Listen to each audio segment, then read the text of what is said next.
Bottom, bottom.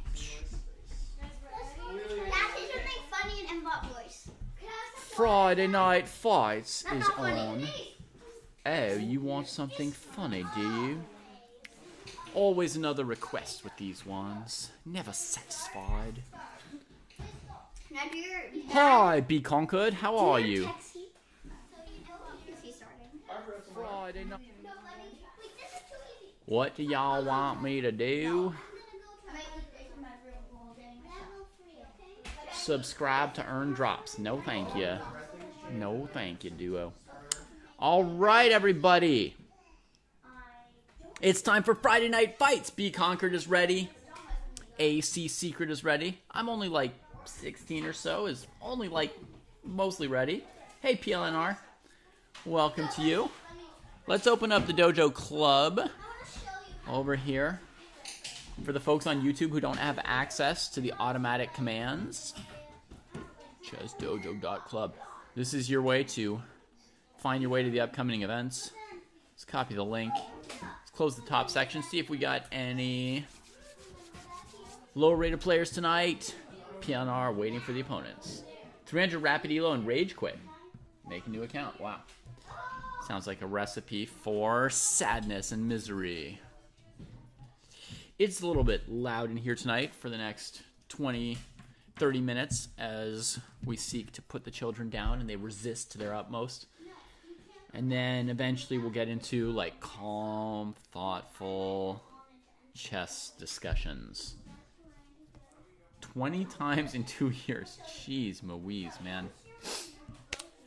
Alvin Cruz. Good to see you, Alvin.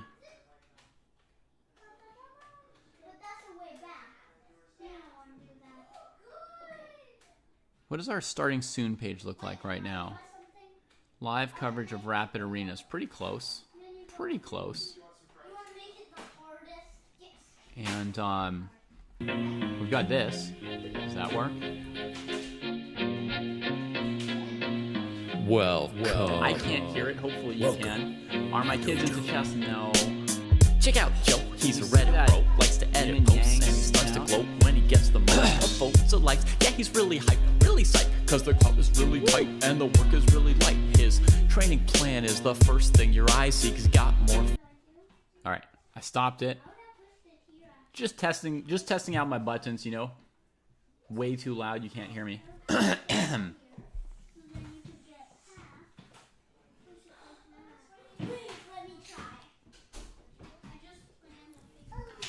Check out Joe. He's a Reddit bro. Likes to edit posts and he starts to gloat when he gets the most upvotes or likes. Yeah, he's really hyped, really psyched, cause the clout is really tight and the work is really light. His training plan is the first thing your eye sees. He's got more follows than my boy Aragaisi. Opinions on Magnus, Hans, and Karyakin. Who cheated who? Which engine to be packing? He got. Click the wrong video, Brozinger.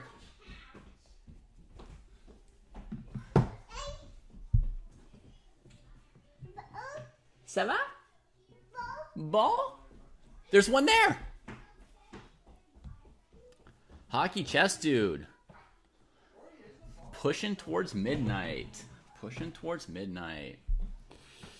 He got blocked by Short, ignored by Dvork, but he can't be wrong. He scored a like from Chuang. He's got lightning attacks on what?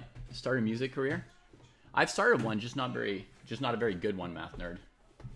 He's got lightning attacks on GM blunders and gas to not over the board. It's only via the chat. Still is. Whoa! Crack.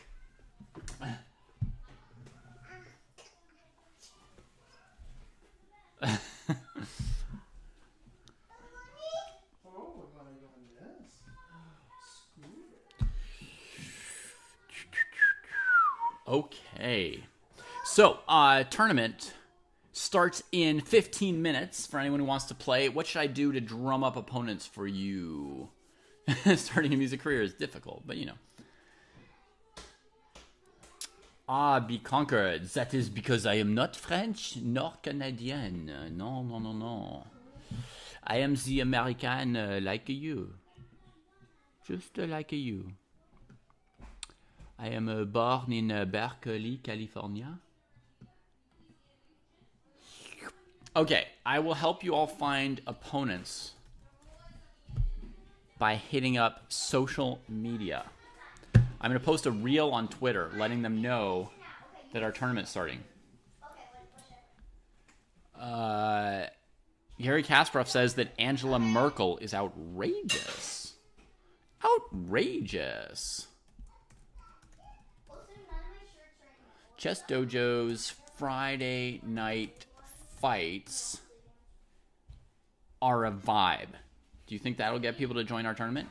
Chess Dojo's Friday night fights are a total vibe. Lafamamao.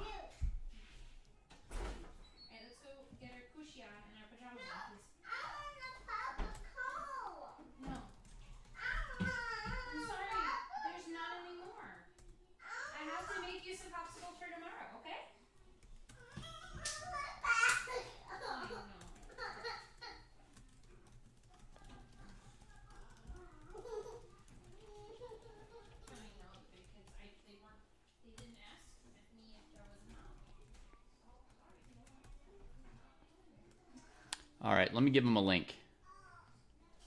I should tag Emil Sutovsky. Be like, Emil, while you're busy organizing the grand knockout thingamajig, check out some real tournaments, bruh. All levels, welcome and loved.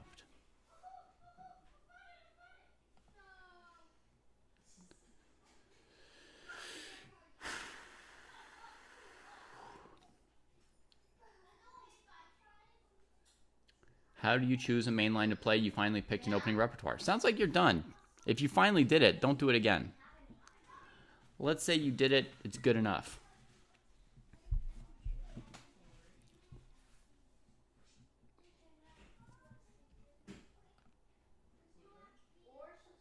Once you drop 300 ELO in one game, it'll be time for a new repertoire.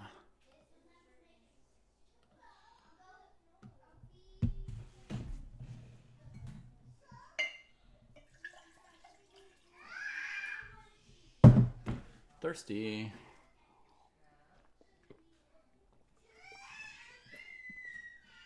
Less thirsty. Whew.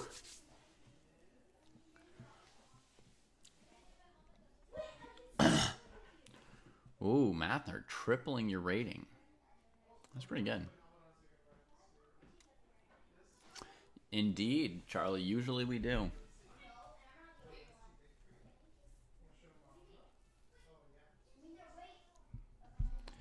All D4 players love to see D5, with 0 exceptions.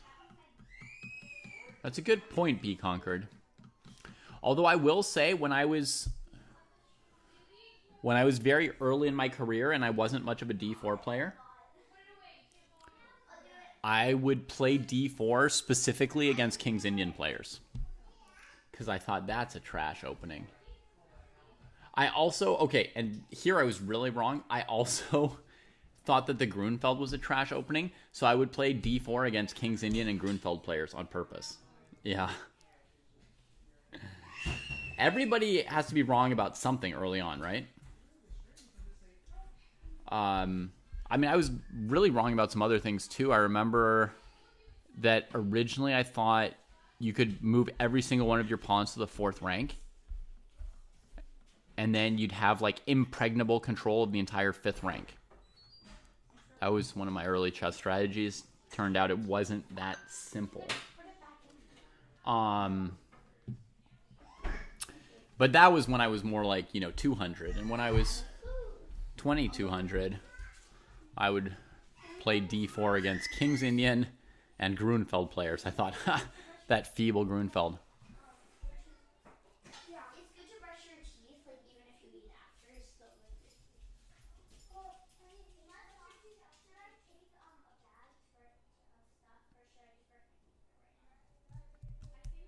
Does anybody want to join the under 1600 tournament today? There's 10 minutes left to join. And we've got PLNR waiting all alone for some opposition.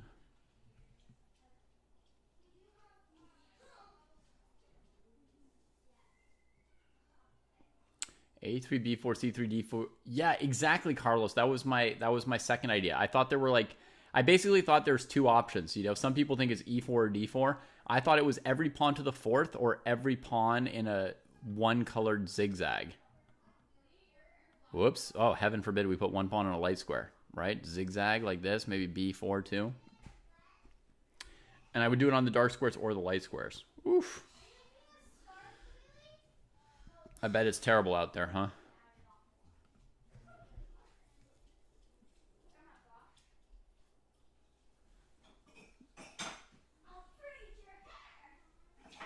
I mean, I can't get Lily to leave. Oh. Tell her Did you that... allow her to have popsicles? Because that slowed her down significantly. Yeah, tell her that she has 5 minutes to go or she can't go tonight and she'll do it another week. Or put whatever like limit on it you want like that. You can leave it for me at midnight. But I tried to leave it for you yesterday when you were talking to your brother Jacob and you said you'd do it and you didn't. And I had to do it in the morning. So I'm just going to do it. I didn't say I would do it yesterday. We didn't talk about it. I'll do it today. I asked you to nicely. Nope.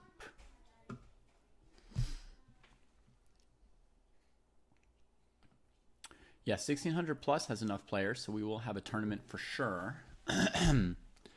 You know what we should do while waiting for the tournament? We've got just enough time for me to play one game. That will be either entertaining or tragic. Or both.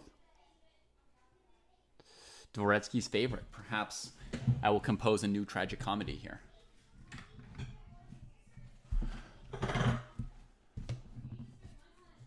Whew. Scotty Poo in the place to be.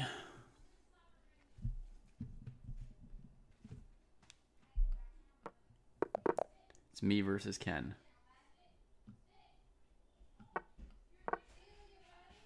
Almost! Mom won't let me use the sink.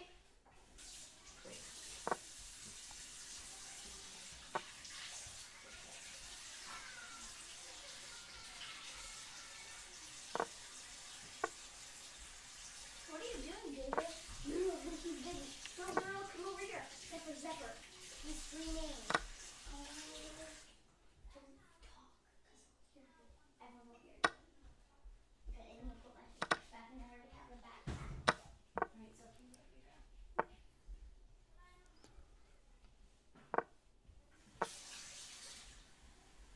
Ooh la la. That move does not look good, monsieur. That move looked very bad. Do, do, do, do, do, do, do, do.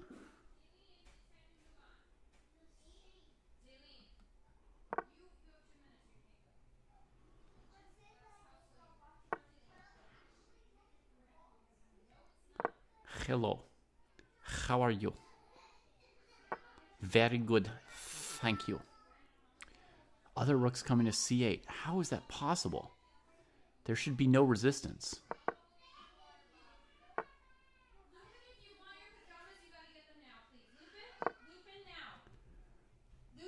My opponents used 5 seconds on an entire game.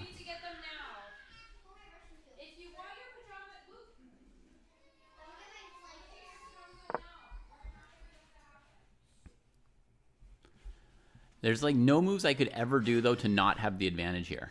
Like no matter what I ever do this game, my position will be much better. Okay, put it in here. Okay, let's go. Dad, we're going, Mom, let's go.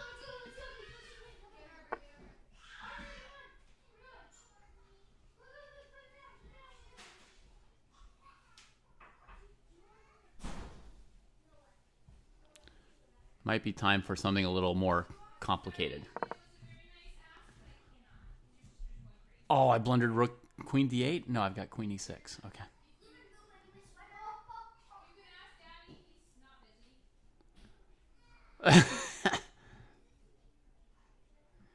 Whew! At least my position's good, Slippery Mike. It just makes it all the more tragic when I blunder due to the crazy noise.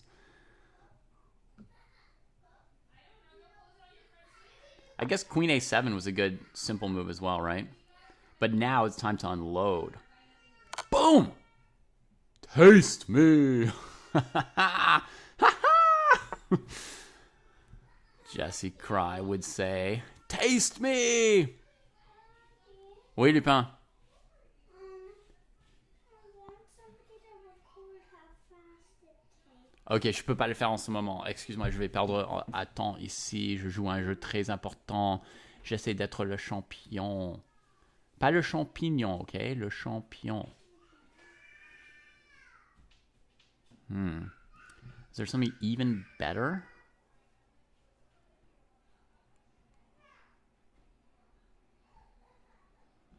Queen F5, Knight F6? There's nothing better than this. I know, I'm hearing a double 2 Stigma, but I will flag if I go looking for the other tab.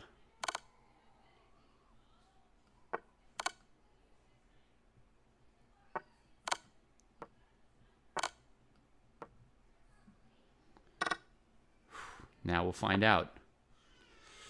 How are the guys' endgame skills?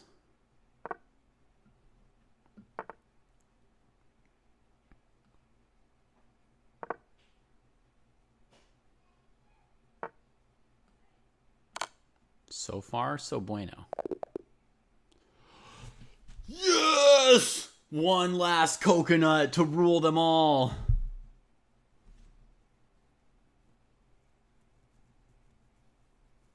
Under 1600 has enough players? That's great. That's great. Whew. That game was so easy. It was all just one stylish move and then the collapse, right?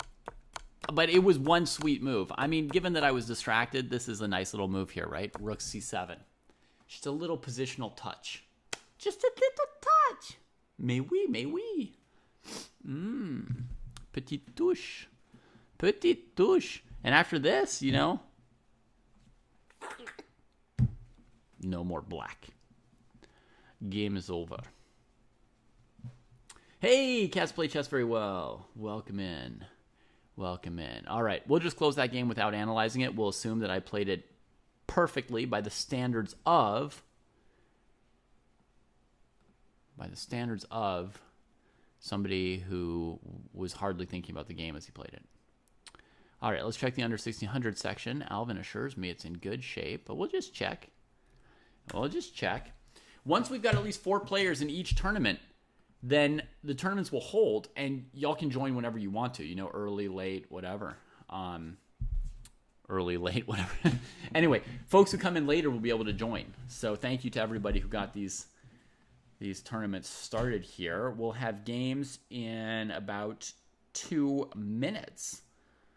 And I will be doing commentary momentarily. Crunchy, crunchy, crunchy. There's some links for you. Have you ever played in a Chess Dojo tournament before? You've got a nice gi. You look like somebody who would have.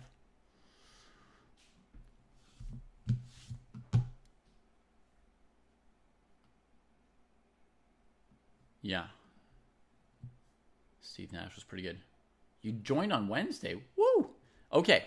So you'll probably also still have to join this club here. Let me send you a link.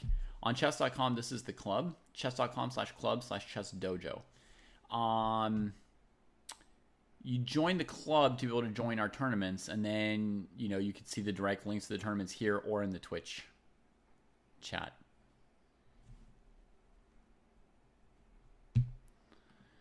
Yeah.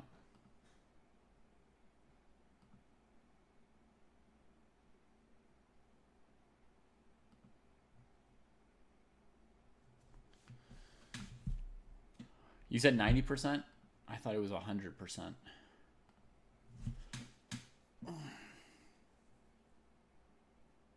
Oh, on your very first day, you played that whole arena. I played that too, Crunchy. It was fun. Although I don't normally play 3-0, so it was also horrible. But also fun.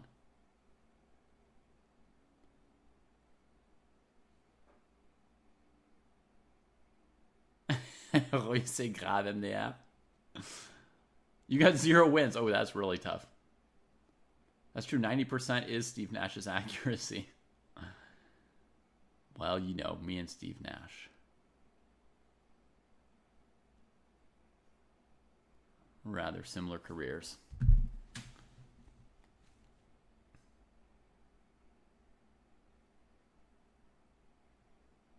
Wow, now the under 1600 is huge. Awesome.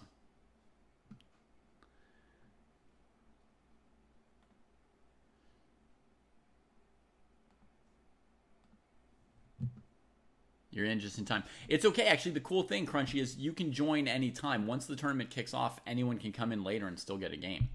So it's cool. But games are starting now. So for everybody who's playing, please silence your stream while you play. This will all be recorded so you can go back later and see my analysis of your game. You know? So I'm going to start opening up some of these games. But yeah, while you're playing, don't listen to the stream.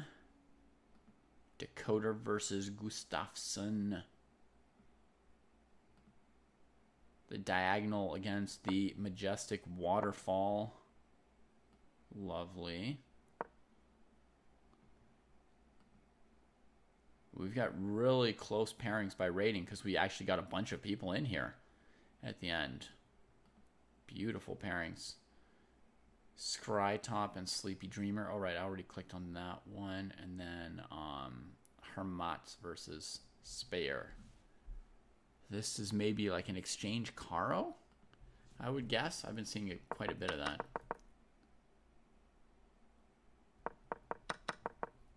It would be excellent training, Dabo. I'm going to do it, in fact. Well, I haven't done it yet, so I don't know for sure that it would be excellent training, but in theory, I think it will be, and then I think I'll be right about it being good training. I have heard of the Comet Open, yeah. It's 3+0, so it's not of any interest to me. But for those who like playing 3-minute Blitz online,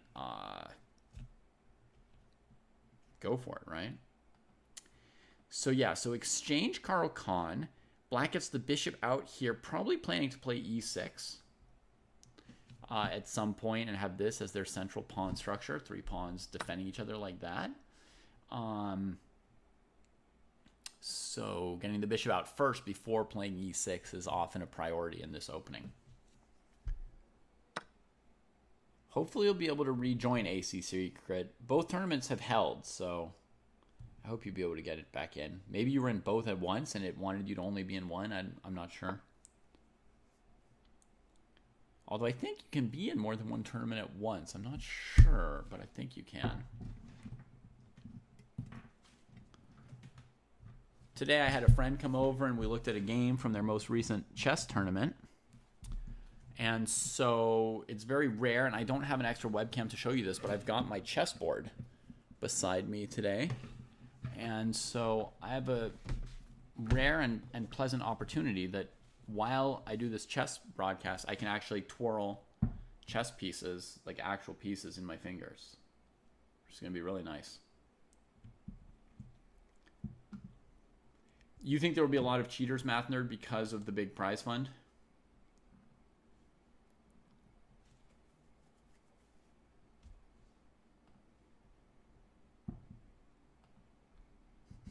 The power of wielding the bishops, yeah.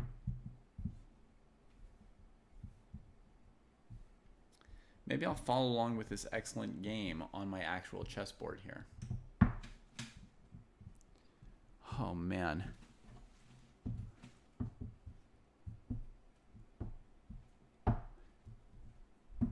I think if I could figure out how to set up my e-board, and a big step there would be if I had an office, like if I had a desk where I could set up the e-board and then know that I wouldn't have to pack it away every day and pack it in and pack it out.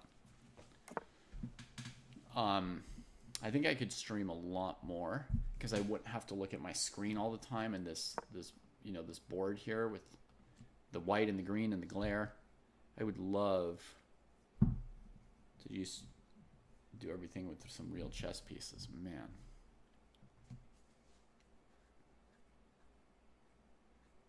Yes, Sweet Bell Pepper. The last time I saw Spear play was not that long ago. It was last Sunday in our Sunday Rapid tournaments.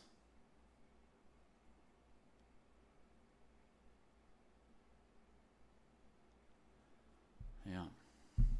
Problem is I'm better at twirling pieces with my right hand and at using my right hand for the mouse. So maybe I have to get good at twirling with my left hand. Maybe that's the point of today. Does Untitled Tuesday have prizes? Not that I know of, Landon. Okay, let's talk about this position a little bit. White has brought out the bishop here opposite Black's knight, just like Black used their bishop to stop this knight.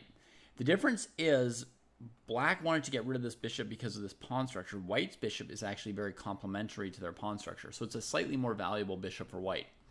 If I were White, therefore, I would hold on to this piece. I would just have it on d3, and from there it can see both sides of the board, which is a beautiful thing for any chess piece. The bishop might point out that no knight has ever done that, but for a bishop or a queen, beautiful to have that kind of a view. So, yeah, I think this is a beautiful piece for White in this pawn structure, and would be happy to keep it if it were my bishop. All right, Spear continues development with the knight. A3 looked like a bad square for the knight, so this makes sense, but it gets in the way of the bishop, so there has to be like a two-step plan involved here, right? Like White's going to need to find squares for both of these pieces somehow. Another option would have been maybe to bring this bishop out first and then bring the knight here. I don't know, maybe that could make sense too. But we start with knight d2, so let's see what she does next with that. Knight, meanwhile, Hermatz wants to know what the bishop's doing. Like, are you going to buy anything, or are you just loitering? Right? The little pawn keeper asks the bishop.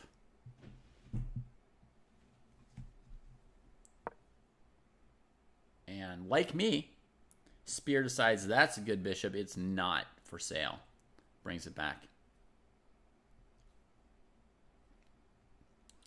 It did turn out to be a loss of a tempo, Math Nerd. That's correct.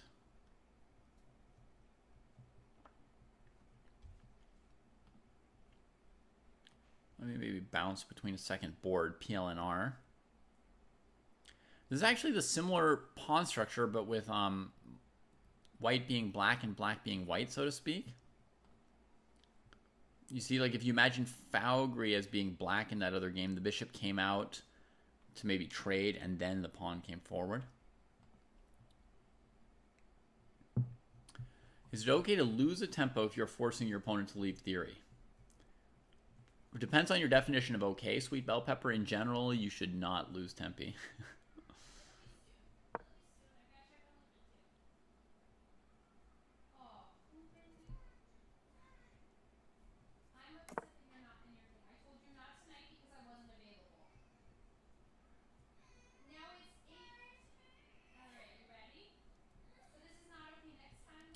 Let me see if I can just do a little 2-minute assist here at home, okay, folks? Just hang in there. This looks like an interesting position.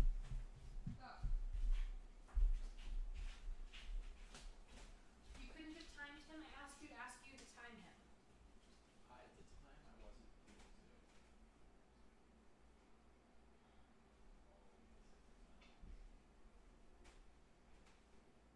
I'm upset though because I asked him. He didn't respond to that. You need to say goodnight to her.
start that, but it's really a challenge, David. I know it is. I'm very aware. I'm sorry. I think if I had known that you were not going to do anything, I would have said that they shouldn't come over. And that I would just have to walk Lizzie over there in an hour. Because it was too hard. Because she needed to gather stuff. Yeah. And she needed help gathering stuff, which required 100% of my attention. As Zelly needed 100% of my attention, and Lupin did.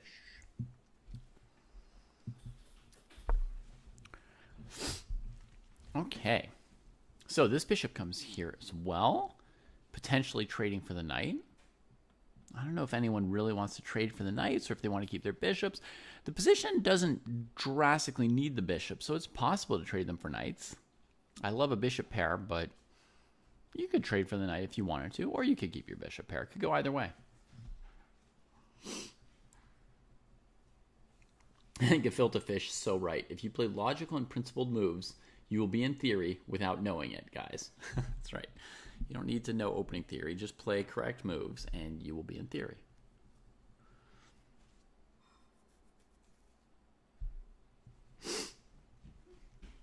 Okay. Woo! Leslie! He's seconds away from touchdown.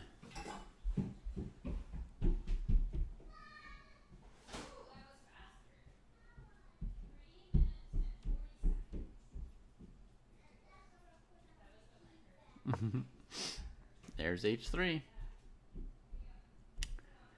Looking for the trade. I think if I were black, I would come around this way because this bishop is really good. I would love to trade that bishop if I could as black.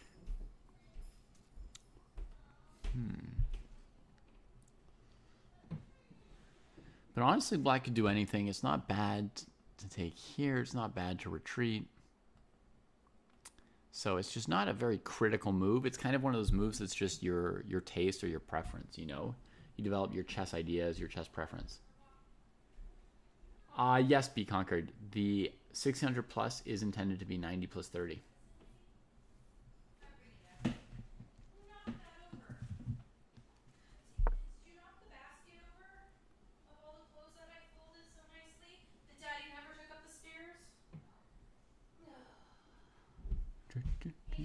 Wait.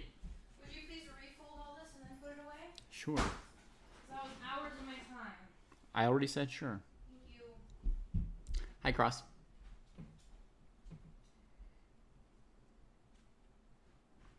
Oh, look at that. PLNR does a little reflection and does play my preference here.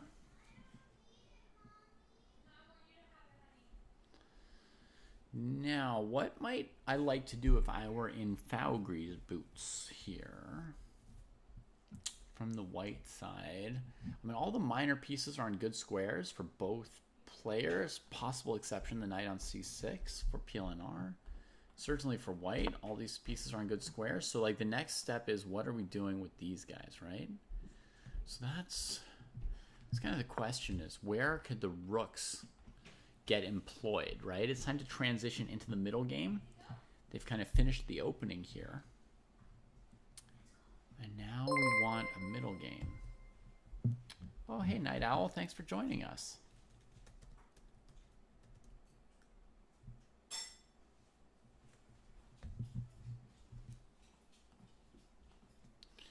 So, white already has one file without a pawn on it over here. So that you could play rook c1. Depends exactly what kind of future you see for it, but could make sense. I guess one plan could be rook c1, knight here, maybe. Bring the knight forward, supported by the rook, put some pressure on black's pawns a little bit, maybe. It's another option. White plays rook e1. If they really want to use this rook, then this move might be associated with playing e4 at some point to trade this pawn and open up the rook. Let's see, black's played rook e8, so kind of countering that same file with the influence of that rook. So,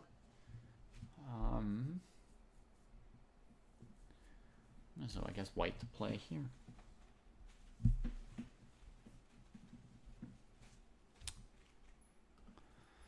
So folks who aren't playing today, how are you? How are you doing? How's your day? What brings you here to watch a little bit of chess at night? What's that? Wants you to sleep with her. I'm just telling you. Yeah. I'm planning to. I told her I would need to do a little work first. Hey, come on, Zadie. Come on, Papa. Let's go for a walk.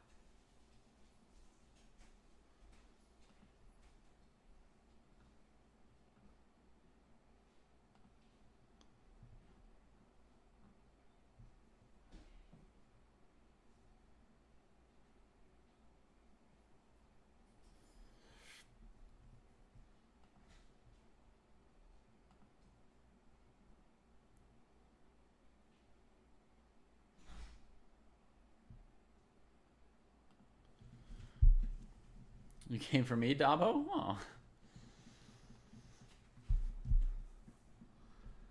Anybody here who's watching the tournament tonight already played any chess earlier today? Is there anybody who's already got their game on earlier? Now you're basking in the afterglow.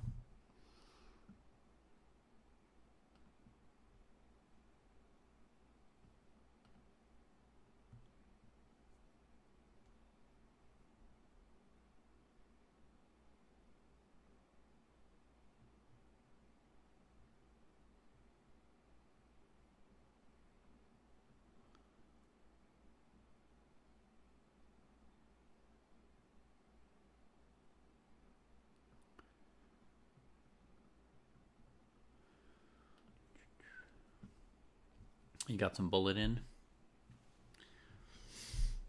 You played at Bryant Park, yeah. I, unfortunately, Math Nerd, also played some bullet today. I had a very short amount of time free, and I didn't know if it was enough time to play a blitz game or not. Right, because somebody was going to show up any minute. So I played a bullet game. It went well. I played another bullet game. It went well. Then I played 10 bullet games, which went badly. But I was so excited about how the first two went well that I just kept playing them. I was just waiting. I wish I'd played one blitz game instead. But I couldn't really know. That's the thing when you don't have much time. I'm sure I could have done something better with the not much time I had. So Stamen is saying maybe we could bring this knight over to f4. But the logical path to do that would be through here, right? And then you give black this option. And I'm not sure how we feel about doing that to our king side, right? I thought of the same question, Stamen, because I thought of this move queen b3, trying to attack these two pawns. You see, I could play bishop f6, so I'm kind of double attacking. In fact, I could maybe trade and then play queen b3, and that looks like an official double attack, right? But then I was worried about bishop f3. I didn't know if I should allow that or not. Oh, hey, Cash, thank you so much for the raid. Sounds like you've had like a pretty long session there. Hopefully everything's going well.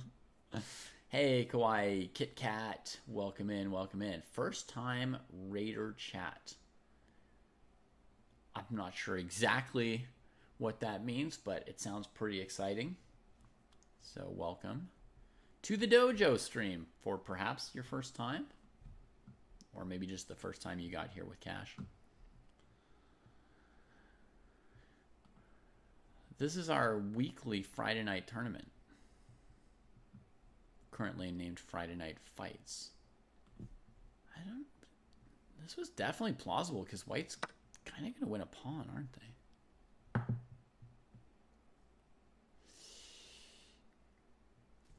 Oh, you know, similar question actually, Math Nerd. We could do something similar here. You could trade, then play g4, bishop here, trade it. Black takes one way or the other. We don't necessarily know which way. And then again, queen b3, winning a pawn.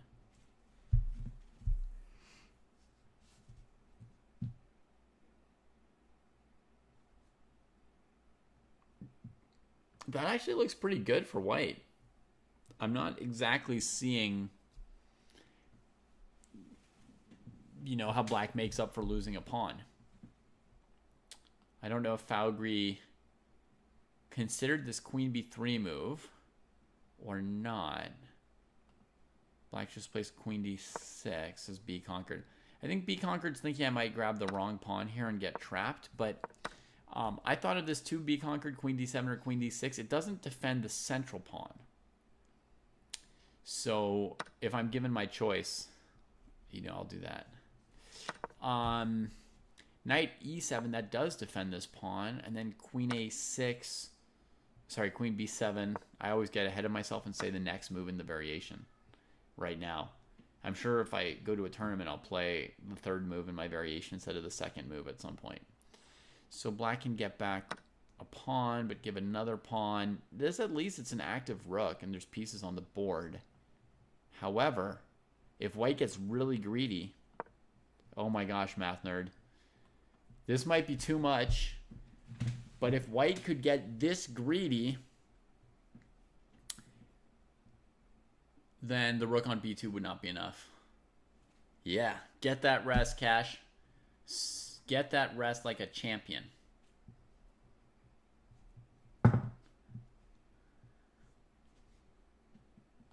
All right, so I'm kind of suspecting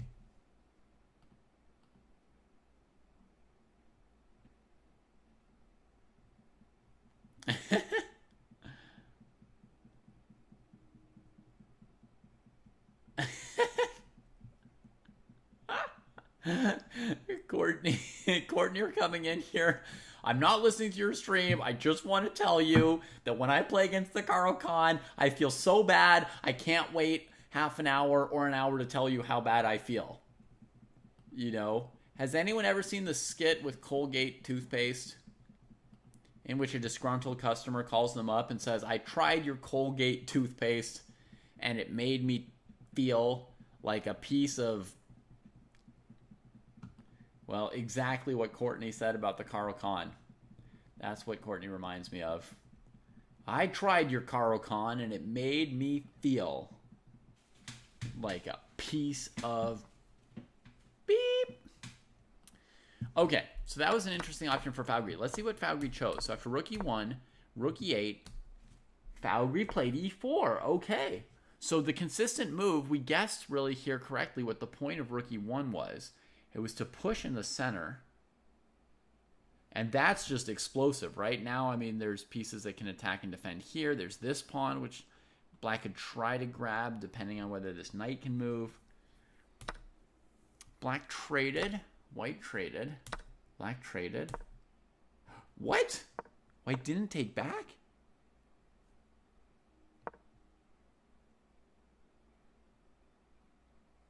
Hello, Alexander. Well, things were very complicated here, but why? But how did that happen? Presumably white needs to keep trading these pieces, and it is a bit complicated because this piece is now hanging, right? When black moves this knight out of the way, the bishop attacks it. So white has to see that this bishop's hanging, and they actually do have to play a move other than recapturing, because simple recapturing, black will win a piece over here. So white was in need of this fancy move, trading here, hitting the queen. Then black probably recaptures, and if they do, now we can take on e4 with rook or bishop, and we keep equal pieces like this.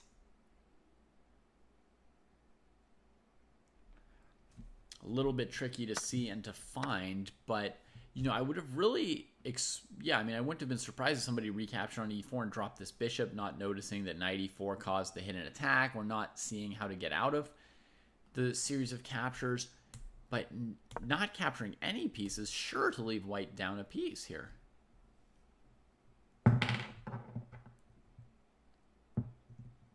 Yeah, working late, Alexander. I sympathize with you. If only your job were doing Friday night fights, maybe things would be a little chiller for you.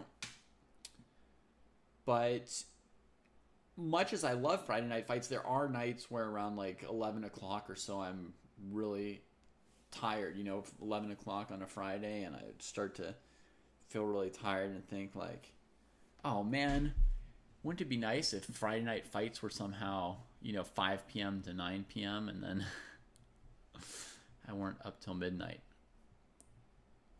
But lots of tough choices to make in life when there's so many good things to do, right? Spend time with your kids, read a book, play some chess, talk about chess. Lots of good choices. Get some sleep. I am diligently working on my piece twirling with my left hand.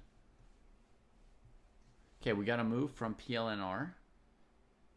I mean, it should be capturing a piece would be best, I think. And a piece gets captured. That should put black well ahead here.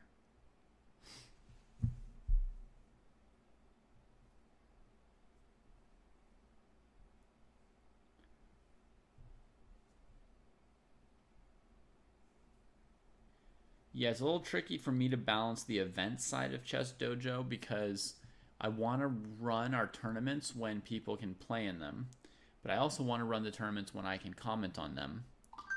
But I'm available to comment on them when my kids aren't there, when they're in bed or whatever, and it gets pretty late on Friday.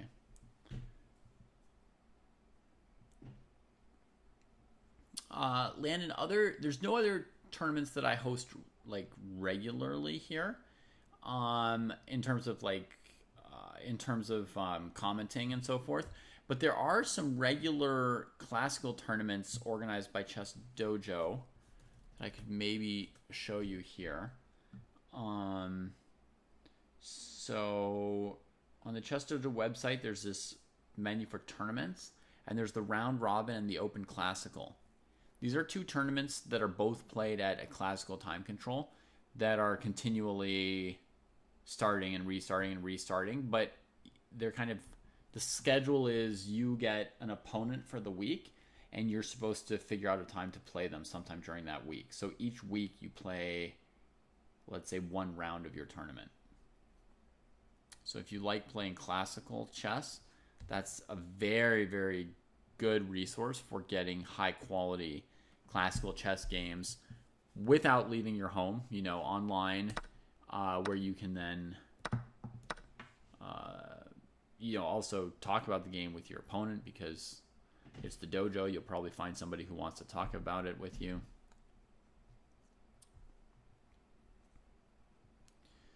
Yeah, B Conquered, you've only been with us like 3 weeks or so. There's a lot going on in the dojo. There was no way you could know about everything in just a couple weeks. I don't know about everything, and I've been in the dojo for 5 years. 5.5 years.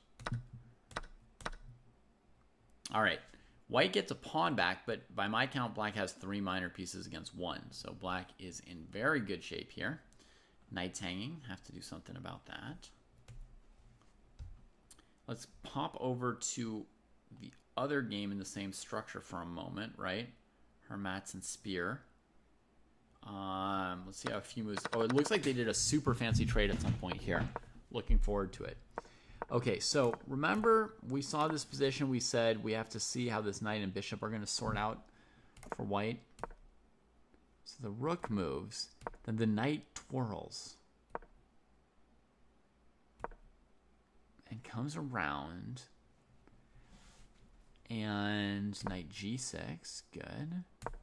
Bishop g5, and so white's finished development. Nice. And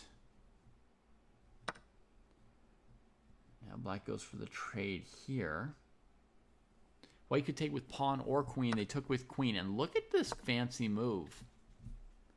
We got a very, very fancy 1,000-rated player on our hands here, Hermats, opening up the attack on their own queen to put a new attack on white's queen.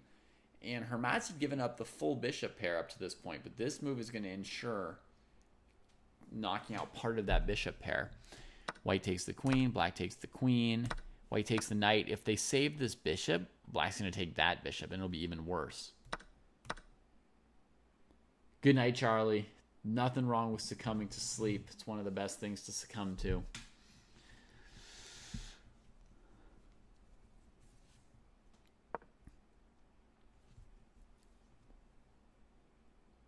Okay, so we get this endgame. Bishop versus knight. I would favor the bishop slightly over the knight, but then you look at the pawn structure, and I would favor black's pawn structure a little bit, right? So who's really better between those two factors? Hard to say. I would guess it's pretty close. Interesting, this very first move white plays in the endgame, h4, looking to bother that knight. If I were black, I would try and think about, do I have a dream square for my knight? Knights are often dependent on that kind of thinking. You know, really finding their best spot.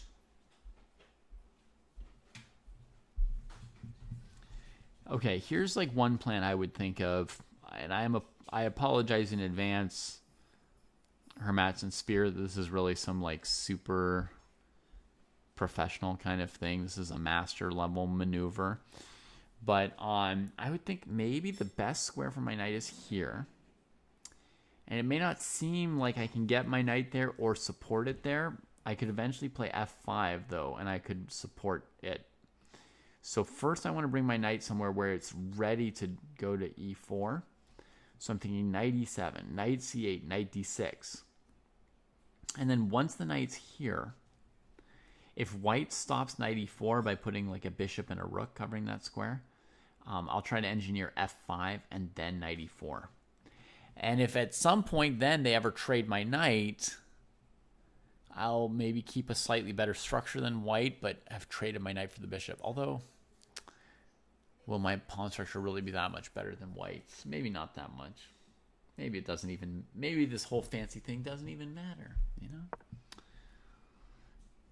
But d6 is, like, it was secret, but it is kind of the best square for the knight in this structure, almost always. I still think of that as being sort of a secret, because I played this what Alex Sanders calling the Carlsbad structure. I played this Queen's Gambit exchange pawn structure as a master for probably 10 years without ever knowing that d6 was a good square for the knight. I never knew it.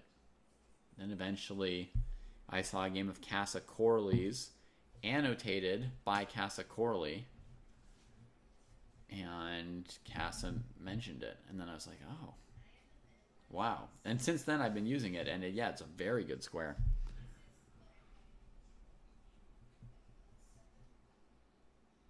Okay, so Hermats grabbed space immédiatement with this pawn.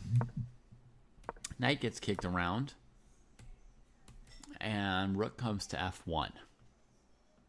So maybe white's thinking of sort of challenging that pawn and fighting it, or maybe white just wants space to bring this rook out because, see, in a sense, this rook was blocking the other one in. You can also play a move like c4, mixing up the structure, but kind of breaking open some space for your bishop to show the value of your bishop.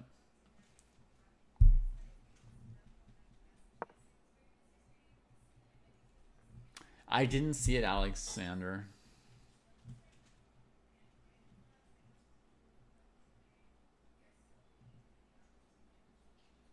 Okay, Gefilte Fish. The answer, I think, is that if you put your knight on d6, your minority attack will be much better than if your knight's on g6. So if you start a minority attack with your knight on g6, and this bishop is eyeing the b5 and a6 diagonal, it's going to be very, very hard / impossible to achieve a good minority attack over here. Not only will you be in the minority as far as pawns, but you'll actually be in the minority as far as pieces. Does that make sense?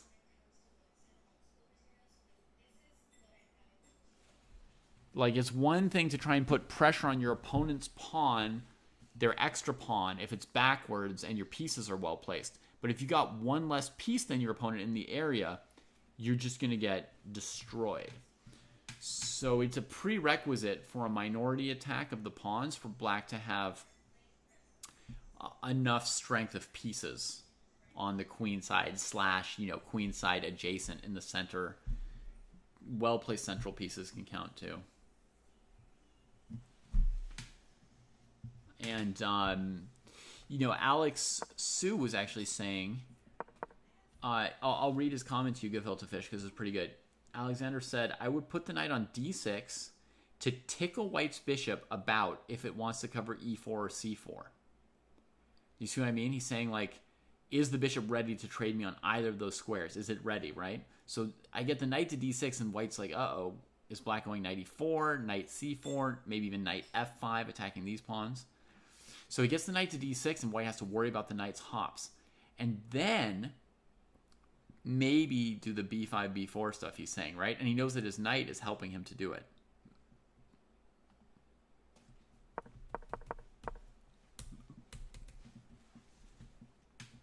Okay, rook f6, the rook comes up, defends these pawns. I mean, it's very unlikely that Hermats will think of playing knight c8, right? They're rated 1,000, not 2,000. It may look like it's just a step away, but, normally people are looking forward with their pieces.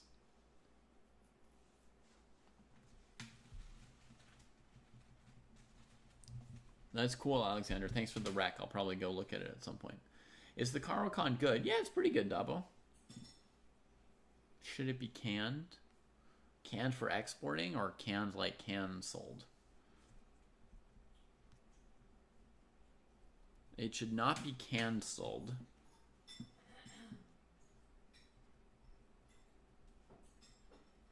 We have few enough openings as it is, right? We have to try and let all the openings live together happily. There it is. Okay, so I guessed right what Spear was up to. G4, the rook f1 move was to engage here with the g-pawn and trade. And, the truth is, even if they're rated 1,000, if they sit and think about their moves, why can't they play amazing games, right? Anyone can do it. That's what we see every Friday. So, maybe Hermats could find knight c8, d6. Well, now that white's already engaged on f5, it's kind of too late to move the knight away, right? The knight's now needed to support this point. But, Hermats, maybe you could find knight c8, knight d6, in this position or in similar positions in the future. Why not? I mean, yeah.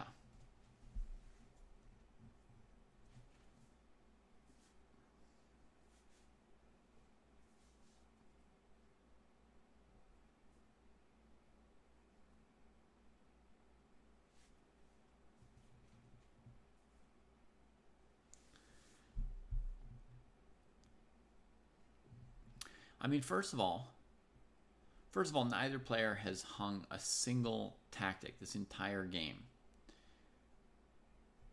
through the entire opening and middle game phases. So they should definitely be over 1,200. And that means they're allowed to start working on, intricate strategic stuff.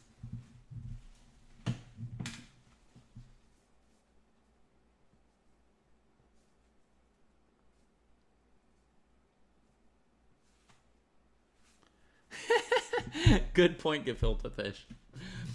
Someone needs to develop the average height variation of the advanced Caro. That's one of the best chess jokes I've heard. Hey, Hydra Peaker. We kicked it off with like some of the lower rated matchups that we've got here. But this one here is really impressing us as a classic battle between bishop and knight, and the players are, being thoughtful, no errors. So it's a pretty cool game so far. The other game we were watching, one of the players lost a piece, and so this game over here, PLNR was way ahead last week. Let's see if anything has changed. Bishop e4 was played here. PLNR played queen d6. So does white have any way to claw back these pieces? I mean, there's queen a8, but that doesn't help too much. Exactly, Alexander. Yeah. Because you already have the tall and short variations, so really good. Really good. You got to be a chess player to love that joke, but I love it. So this one, I mean, looks very, very good for PLNR with the extra pieces. I mean, it is worrisome that this is undefended, this is undefended, this is on the diagonal. There's still back rank mate, so it'd be very easy for PLNR to find a losing move. Very easy to find some losing moves for black here. But for now, everything's very good.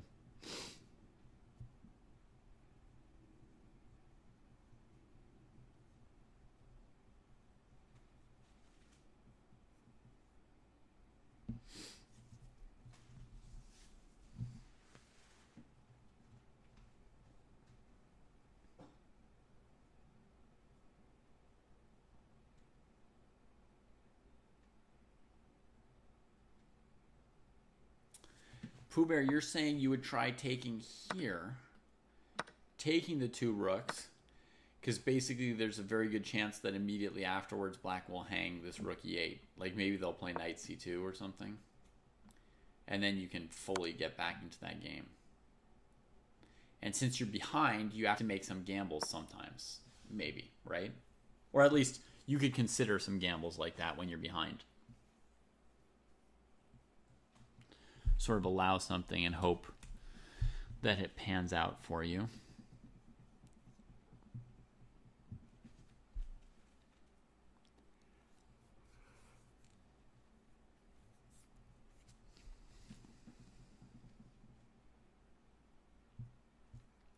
Yeah, me, gefilte fish, I wouldn't go for queen a8 because it's kind of betting a lot on that back rank thing getting blundered. Whereas in my experience, if I just dodge around and do nothing for a really long time while down on material, a player at this level will get frustrated and not figure out how to fully beat me.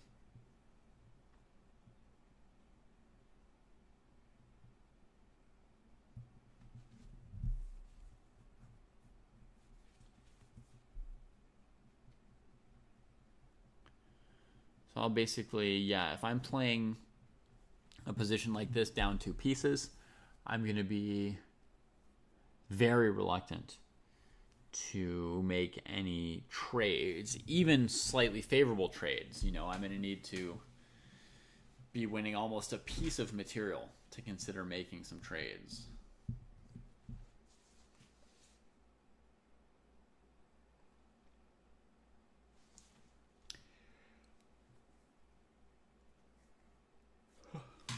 Here's an interesting line from Alexander suggesting bishop g6, but instead we get rook b8, so that gets fancy.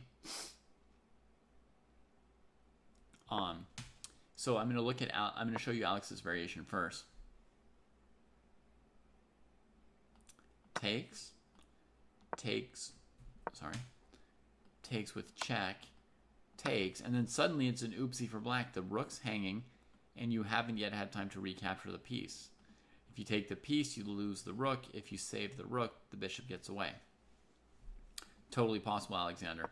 PLNR chose a different move. Rook b8, attacking that queen.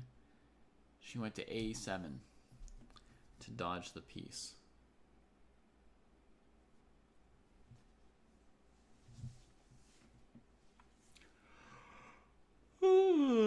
Yeah, Hydra Peaker, I am tired. I'm always tired, pretty much. Pretty much. That's par for the course.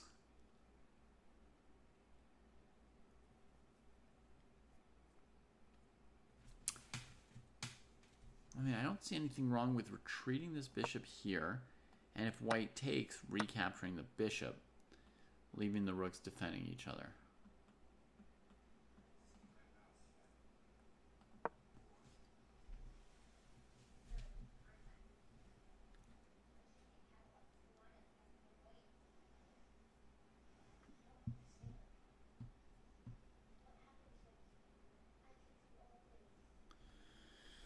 Yeah, I'd been thinking about rook b8, Alexander, because I wasn't even sure how the queen avoids like escapes from here, I'd consider this move as well with this rook. Kind of disengaging from the e-file stuff, which could be good or bad for black, right? But I was thinking the queen doesn't really have much of anywhere to go.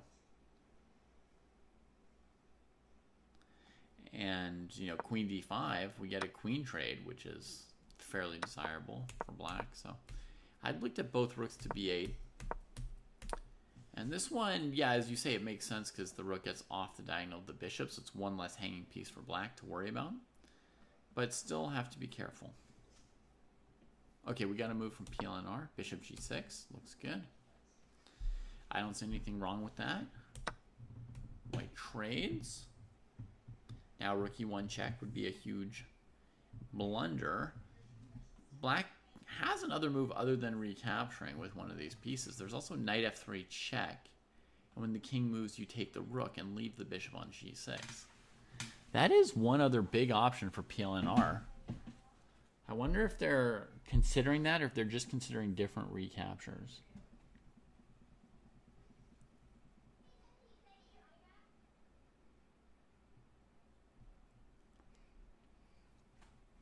Okay, pretty insane details this one. After check, king here, you could play queen h2, not take the rook, not take the bishop, and white's basically checkmated.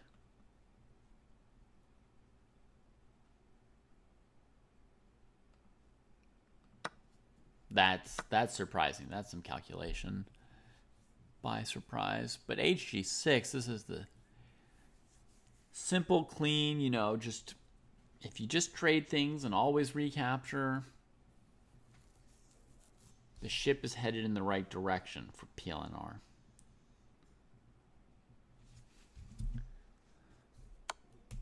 There's another trade. Come to Papa.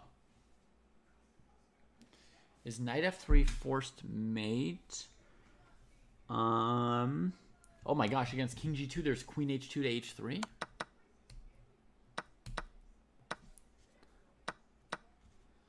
Knight f3. So if king here, that is definitely checkmate, right? If king here, I'm just realizing there's check here, and that's checkmate. The queen and bishop cover the opposite color squares. So that really only leaves king f1, and then, yeah, this move looks like it creates checkmate pretty much. Oh, there's something, rook e3. Rook e3, that allows the king to escape. I mean, it doesn't resist for very long.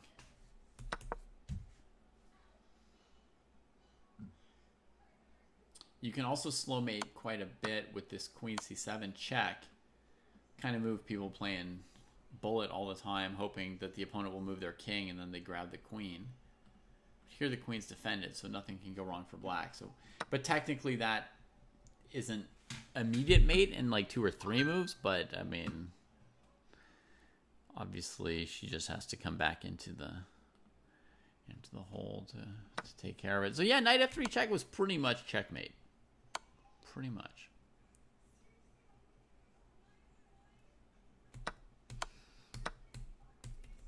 Okay, so that's the live position. Let's click our other game. Oh, we missed a few things. G4. Okay, takes, trade, takes, f5. The bishop, you see, now it's starting to do something. Gets kicked, h6. So apparently wanted some space, didn't want that coming up. Yeah, tucking the king. The king wants to be like on f6, so I don't think that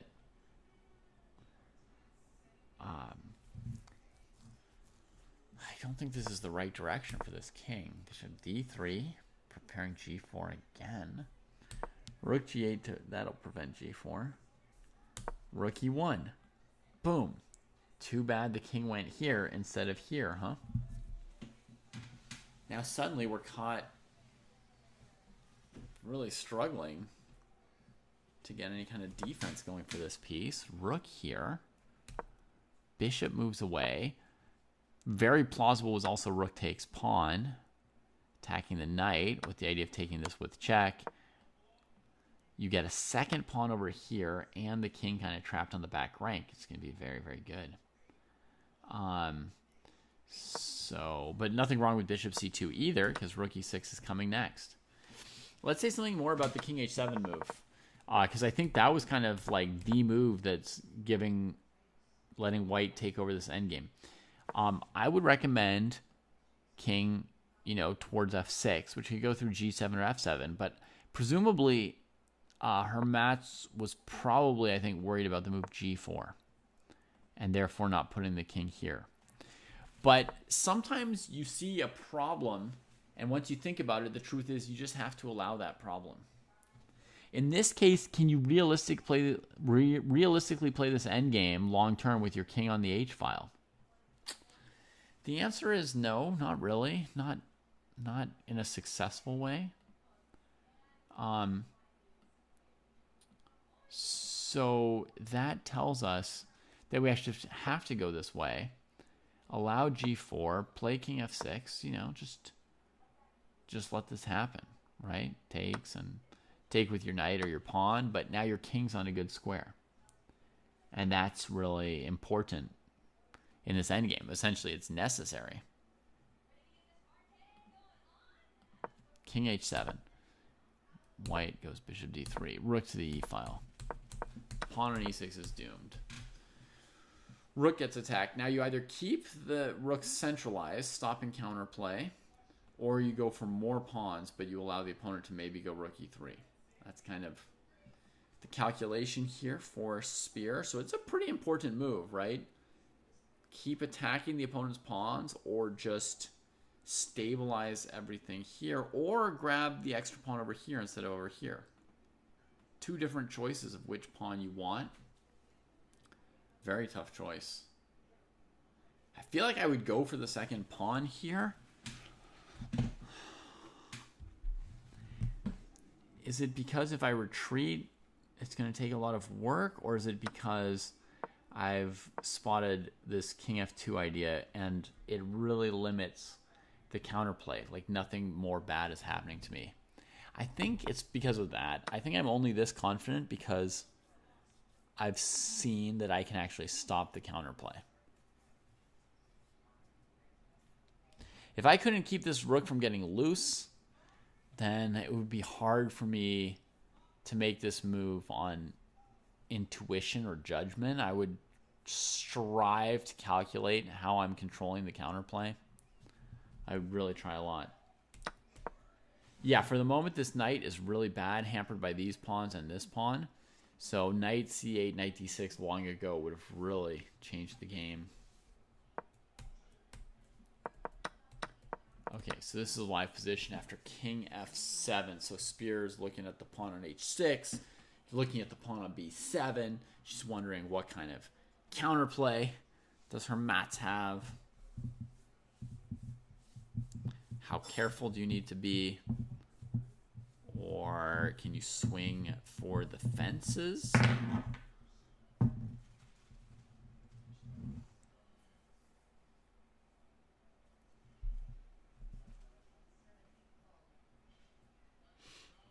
Sorry, Alex, I didn't happen to catch your game today. Rook b6, the choice. All right.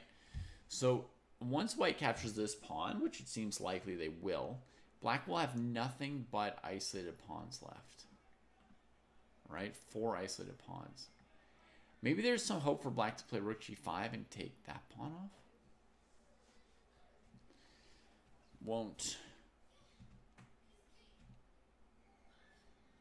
Wouldn't like save the game, but it would be something to do. If black played rook g5, I would go back to here just to keep my pawn defended, I'm pretty sure, but we'll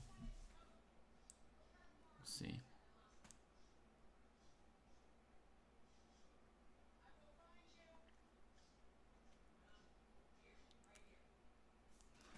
No, Dabo, I've barely swum at all. My ankle has been a big problem. So my swimming is terrible right now. I did go like once or twice, I had some pain in the ankle the whole time, so I didn't really kick with one of my legs, and I hadn't swum for 2 or 3 weeks, so my times were poor.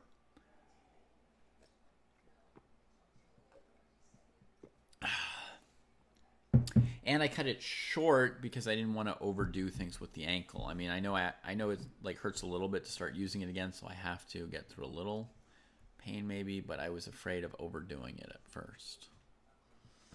Same with the no, but it's like even dragging it hurts. Even when I don't kick, it hurts. Same thing with the weight room. I went to the weight room once, but it hurt quite a lot. I'm gonna get some more water, get a little refill here.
All right, actually, the truth is that's not like the full story, Dabo, with the swimming. The fuller story is Hermat's still thinking here what to do. It's a precarious position for Black. The Knight's not doing much. It's hard for the Rook to carry the fight on its own. Lots of isolated pawns. So there's another big element to it, Dabo, which is this. There's this Coach Champs competition this month, and I've been dedicating my time to that. I know I could, in my present shape, I could go to the gym and just do like a light swim and just let it hurt a little bit, right? But not like hurt a ton. And I should, so to speak.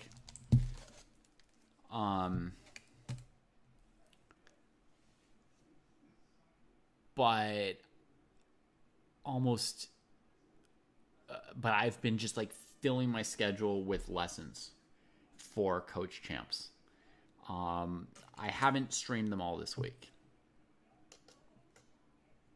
In fact, I've maybe streamed very few of them this week, but I have still been doing them. And there's one more week of that, and I kind of just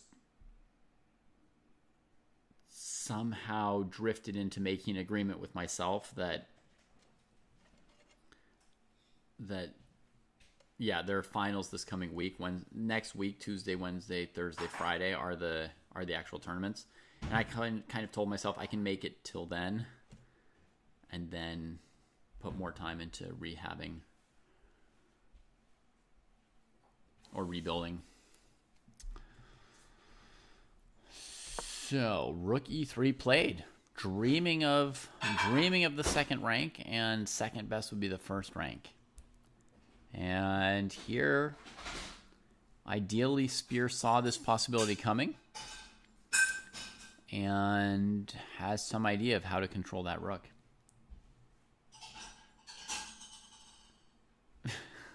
It's my first time hearing that, Jack.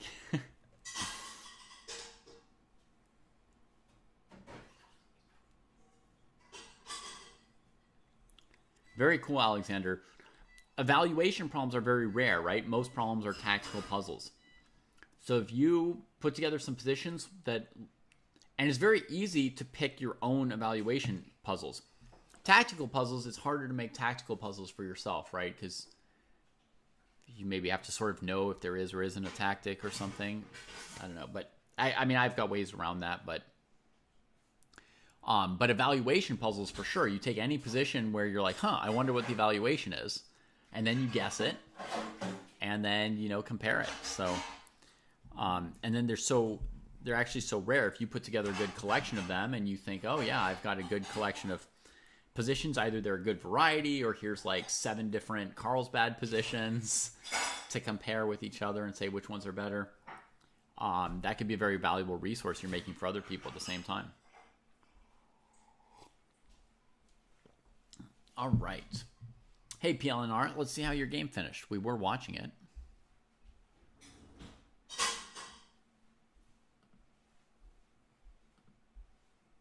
Okay, it looks like you won it. Let's see where it went from here. This is the last time we saw it. Rook D1. Going after the knight. But the knight can move with check. And then you've got it. Very good. Very good, PLNR. Excellent game. Bravo. Bravo. You can always check the replay because we saw basically the whole thing.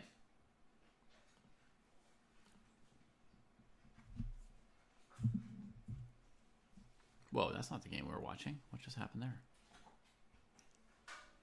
Jadoob and C Jr. That is another game from our tournament. Cool. This was the game we were watching a moment ago. Rook B7. Ooh. Allowing that counterplay. And apparently Hermats didn't want to give this pawn on F5. Maybe Spear was right to want to go after that pawn because Black played King F6 to stop Bishop F5. Wow.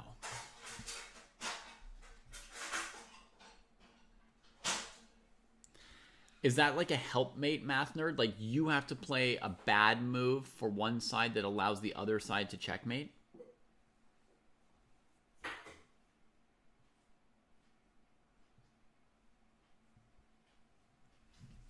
Concord saying maybe there's some chances for this king to get active as well here. Let's see if Spear can control the situation.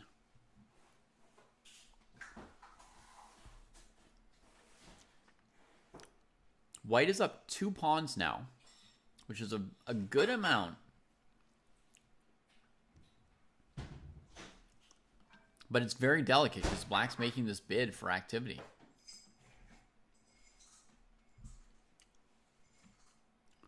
Right, there's a kind of puzzle where you have to say what moves could possibly have gotten you to the current position.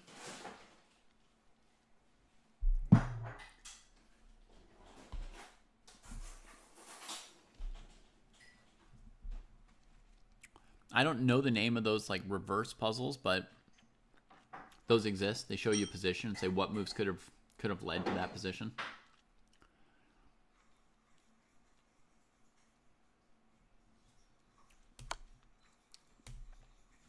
Okay, rook check, looking at more pawns. But now this king can get active as well. This is exactly what Concord feared. You know, king g5, defending this, going after this. Then the knight can get moving. It's usually en passant gefilte fish, that's true.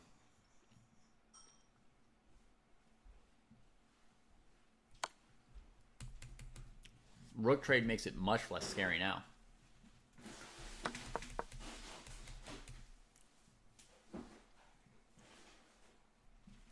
Yeah, Hermats should definitely not trade the rook here because Hermats is down 2 pawns at the moment. So they need to keep things complicated. They're probably worried about these pawns, but if you go this way, White can get this one and you can get that one, and you keep the game going.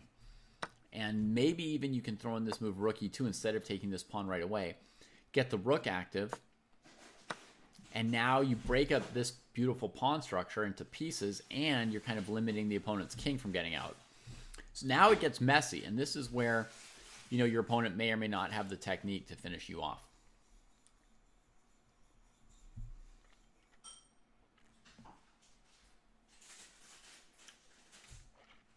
Correct, gefilte fish. King f2 earlier was the best technique, the easiest, cleanest technique for white, was to chase this rook with the king from the beginning.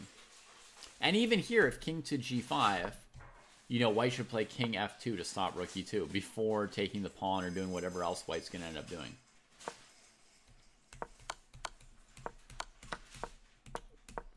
Okay, rook's traded, bishop d3.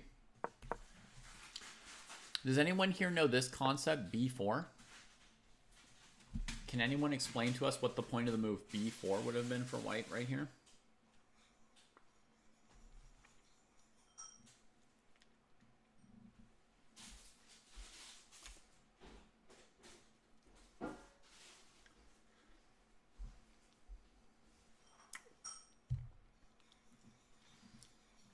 Right. B conquered is correct that this move here allows you to create a passed pawn by force if you calculate a couple moves ahead. The concept is largely called fixing a weakness, or in this case, a pawn. Right? So you prevent black from playing a5, and then on the next move you attack it.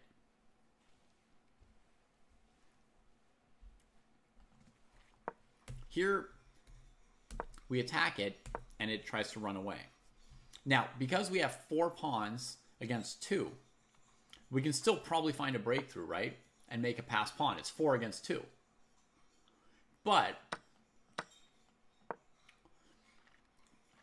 because there's now chinks in our pawn structure, right? It gets a little more complicated.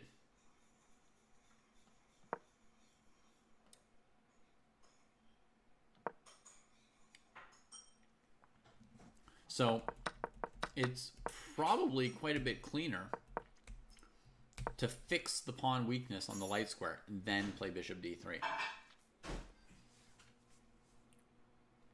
There's probably somebody else, Dabo, but I've never yet heard anyone else give that opinion, yeah. So far, you're the first person I've ever heard say that.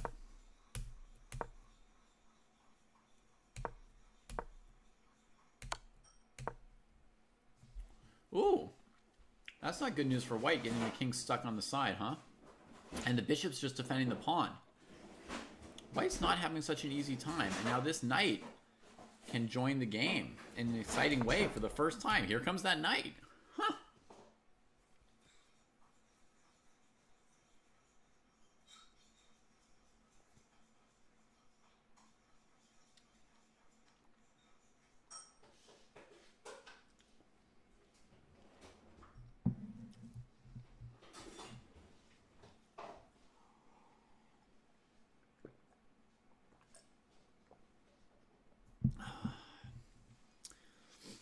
Let's see if it's still on chess.com since you're speaking of Silman.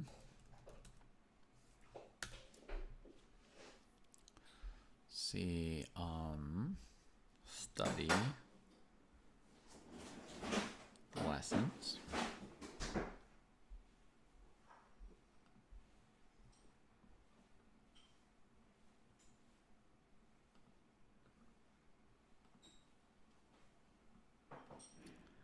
It's hard to get to the library to look at what I want. Let's search for roots. Oh, they still have it. So Dabo, this is what I loved. Roots of Positional Understanding. I loved this course. I found it very difficult.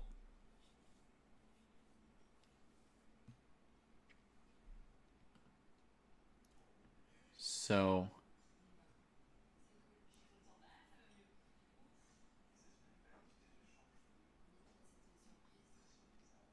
this one, I don't think you would find simplistic, Dabo.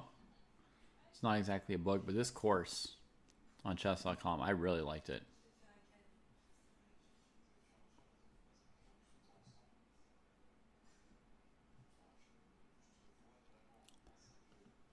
Yeah, that was great for me. Okay, knight f5, bishop f3 played. So black's going to want to defend this pawn with the knight. I anticipate it comes in here.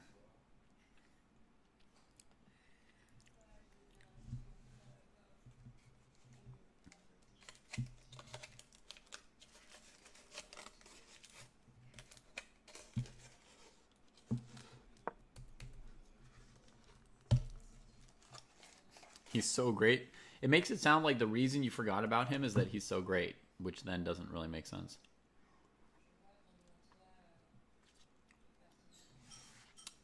Yeah, sorry, Alexander. I had YouTube chat hidden for a second. But I think you heard. You got the right answer. As far as I know, fixing the weakness.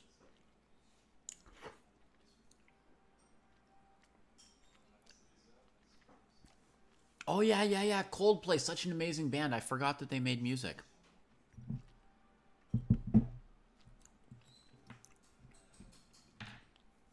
Oh, yeah. Coldplay. I never listened to them. The music is just so good.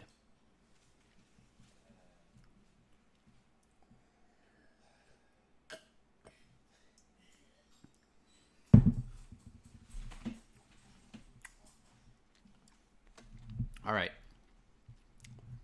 So what does white want to do now that their king's trapped on the side of the board? You got two beautiful pawns here, and what to do with them?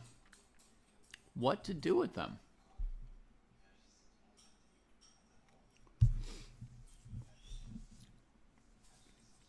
Is Coldplay one of my favorite bands? No.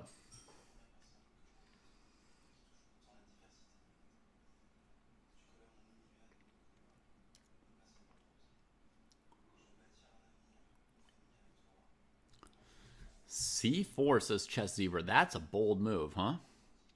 Trying for a breakthrough in a passed pawn. Give me a break. Give me a passed pawn. That's possible. I guess the idea is to then do this and run with it. But black could go here, reestablish a blockade, and there goes one of your two pawns. You only got one step further. If it costs you one pawn for each step you go down the board, you'll be behind in material by the time you get down here. What is one of my favorite pans? I think the Beatles were really great.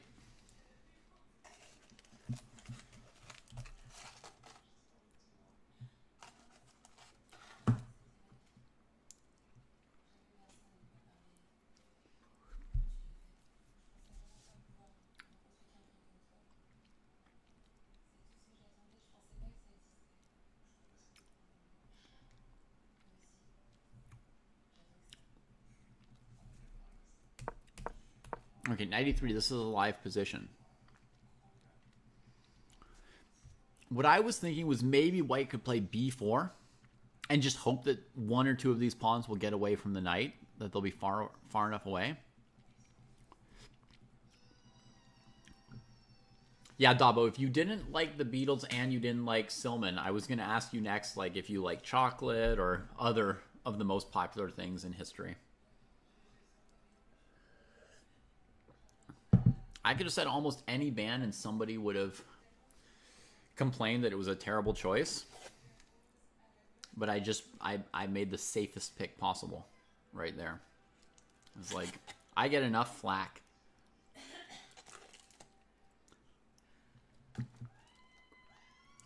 They posted this little clip from our podcast about Saudi Arabia and the Esports World Cup and Magnus. And there's people who are mad that I don't support, that I don't think Magnus should promote the Saudi royal family. They're like mad at me for having a pro-American bias. At the same time, there's other people mad at me for having negative things to say about the American presidents as well. There's people who are mad at me for not specifically calling out Israel when I said I wouldn't play in a tournament sponsored by the Saudi royal family or Putin, or I named some American president. I don't even know which one, but one of them. They said, but why didn't you call out Israel there? They're very mad at me for that. I was like, well, I also wouldn't play in a tournament sponsored by Netanyahu, but the guy was still mad at me because I hadn't listed him originally with the other three. There's someone else who's mad at me for listing Biden and Trump in the same sentence at one point. So today, I will tell you a band I like is the Beatles. And I will take no more flack. You would have imagined I liked Simon and Garfunkel more than the Beatles. No. Simon and Garfunkel are good. I like the album Graceland and the movie Graceland. But I think the Beatles contributed even more. I love the Beatles. They're not my absolute favorite band. They're just me avoiding your hate.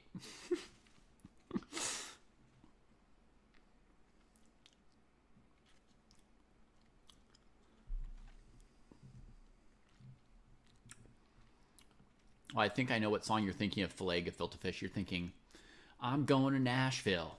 Nashville. Memphis, Tennessee. I'm going to Nashville.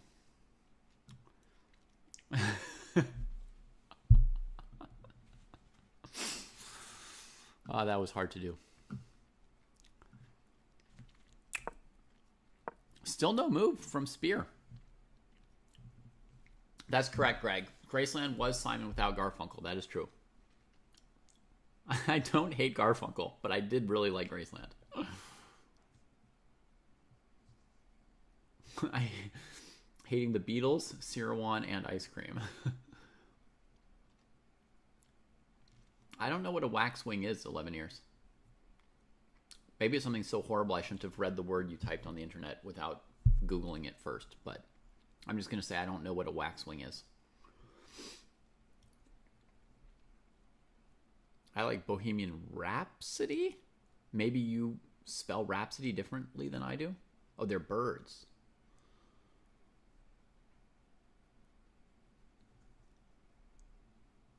Exactly, Alexander Sue. I hear you like pancakes, so you hate waffles. I love that one, Alexander. And I'm not a meme lord, as everyone could attest to. Thanks for the raid, Elliot Alderson Chess. If I can figure out the spelling of your name, I'll give you a proper shout out here. Elliot _ 2 L's 1 T. Elliot Alderson. Oh, thanks, Pooh Bear. Saving me. Saving me. Saving you. Welcome in, welcome in, welcome in. Diamonds on the Soles of Her Shoes. Great song. I like that album so much, Stamen, I could not say what my favorite song is on that album, actually. It would be very hard for me to say.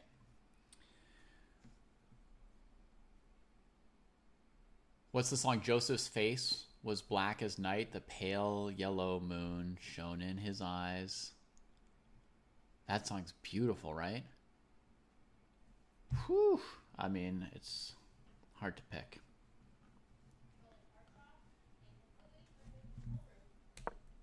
B4. Oh, B4. That's the move I was thinking of.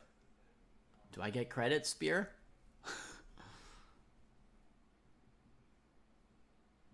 You watched a video on blindfold chess. That's cool, Rubik's Cube. Glad that helped you. Glad you've gotten better at it. The junior rankings video is already out. That was pretty fast, right, Elliot Alderson? On October 1st, the official FIDE list for October came out, and we recorded that video on October 1st.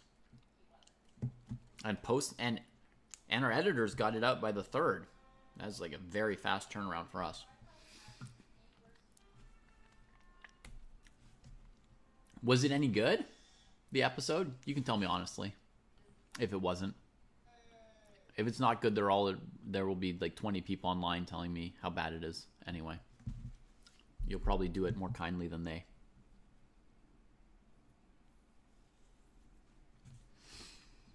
I think the idea is you kind of run this pawn and the knight should have to scatter and go defend it, and maybe you'll even collect this pawn. I think that's what I like about b4 better than c4. I know somebody gave like a cool suggestion of c4, which was interesting. I think this is what I like better about b4 than c4.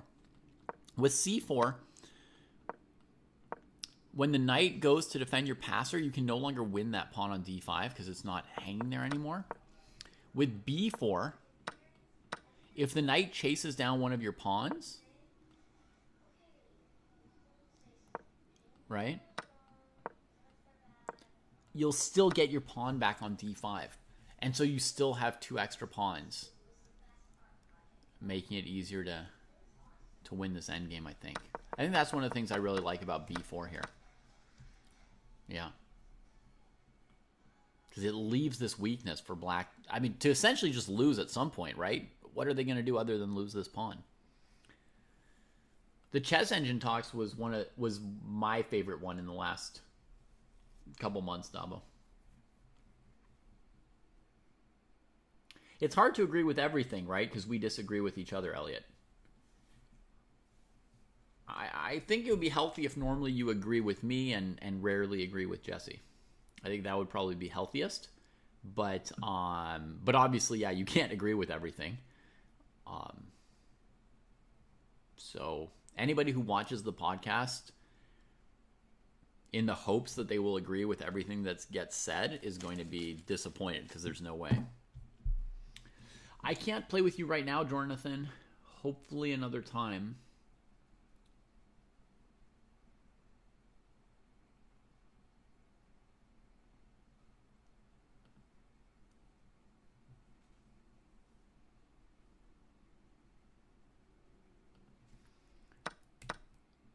Oh, and all these moves just got played.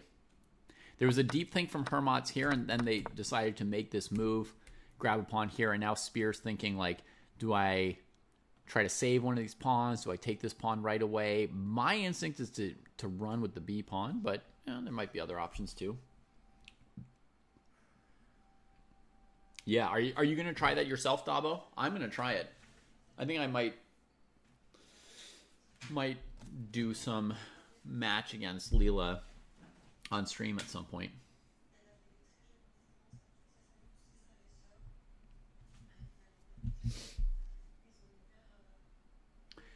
Yeah, Alexander, I wish we had prepared a little bit longer and maybe drafted 3 girls instead of 2. But, we made...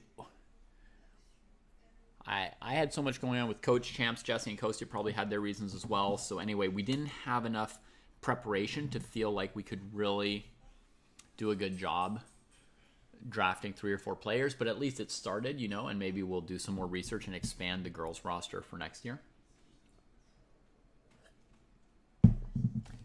You should definitely root for Alice. I think she's really cool.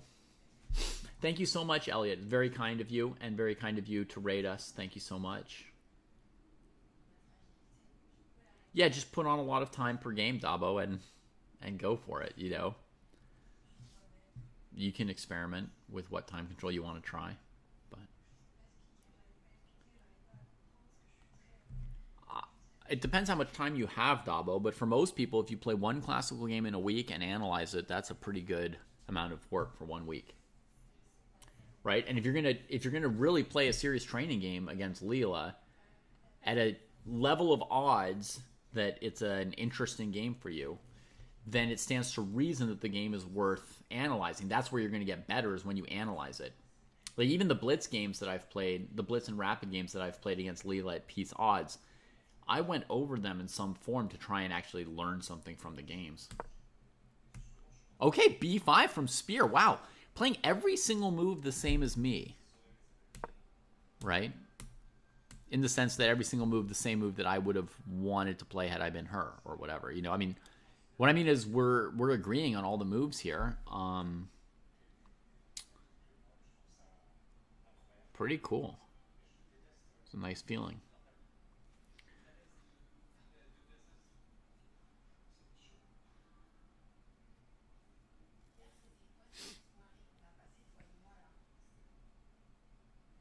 Yeah, Alexander, if we had to take 3 picks, we would have definitely had to... Somebody would have picked up this Indian girl who gained 300 rating points last month, and that might have been a bust because she might go back down 200 points next month, or she might be a GM in a year. So it would have been a wild pick. I would have had to have the time to go online and play through a bunch of her recent games to judge which direction I thought it was going to go. You're going to go for 3 games per week? Wow.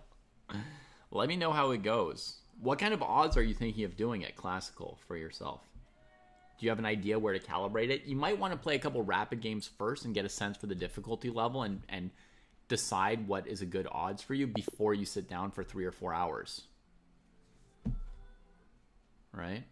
And there goes the next pawn. Wow. And Spear takes it. Takes the long endgame of bishop versus knight. Huh. And straight into the next game. Whoa, no hesitation. 3 seconds later, e4 has been played.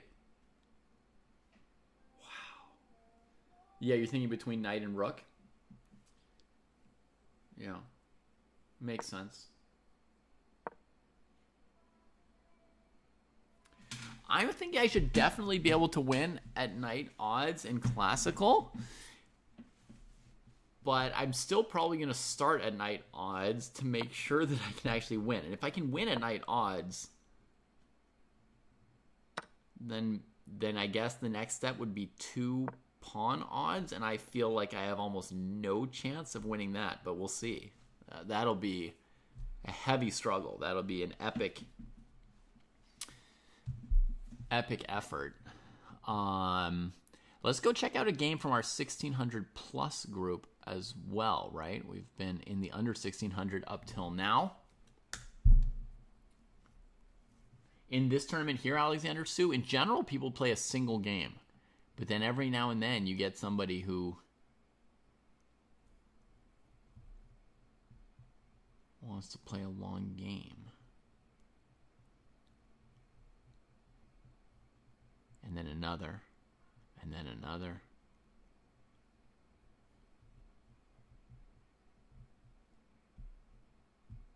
Yeah. There's a few people who do it sometimes, Alexander. But the idea is to play one game. You know, my concept is that people can play one game, put a lot of effort and weight on it, you know, then reflect on it a little bit for the rest of the week. But some people are just like, you know, crazy fighters. And of course, people are all welcome to do what they want to do, right? Just because I have a concept doesn't mean that's what everybody's doing. Oh, I saw it. I saw it, Pooh Bear. I saw it. All right, let's get into this one. So this is removed username against Be Conquered. Knight, rook, and queen against knight, rook, and queen. With seemingly a better pawn structure for white.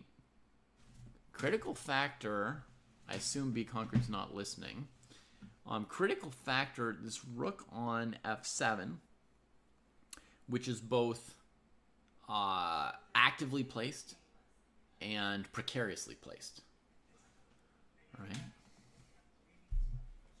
And it is removed username's turn. So white to play here.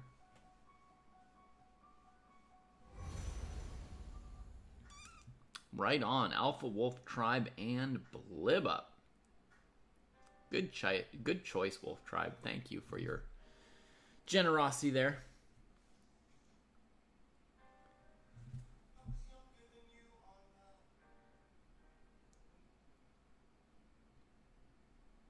Yeah, it's insane, isn't it, Math Nerd? And I played it in 10 plus 5 and lost by a similar kind of score. Well, a mix of 5 plus 3 and 10 plus 5. And I got maybe 1 win and 1 draw in 15 or 16 games. But I was so close to winning in many of the games. If I just had a little more time, I feel like the score could flip. That's what I feel like. So I think I can beat it in classical. But to be seen. To be seen. All right, so we got some suggestions for white to play in this position. One suggestion was queen d4, going after the knight. Another was queen d2, with the idea of queen h6. Then you'll be going after h7 and g7.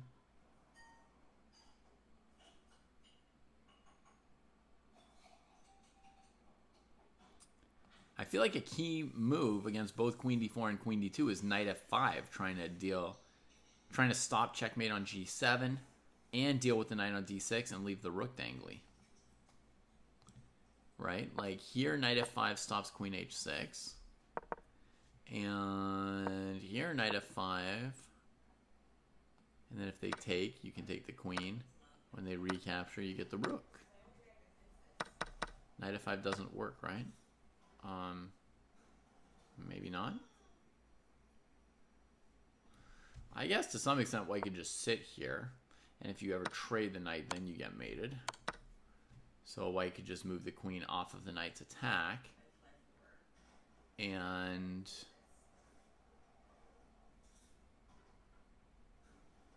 now I'm threatening something like knight f5, king f7, queen g7, king e8, knight d6, or even just g4, something like that. It looks pretty powerful for white. And maybe I'm even threatening queen e6.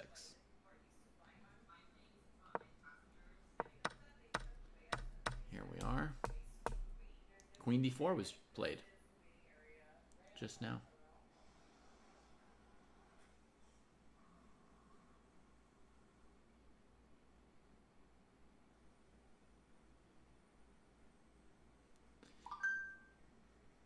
I mean, it's very precarious, this rook. I personally have a clear instinct as to what should happen, so to speak. Like, if I were playing the game, I'd have, like, a pretty strong sense, like, I'm probably winning, or I'm probably losing, or it's probably equal. I'd have a very clear sense here.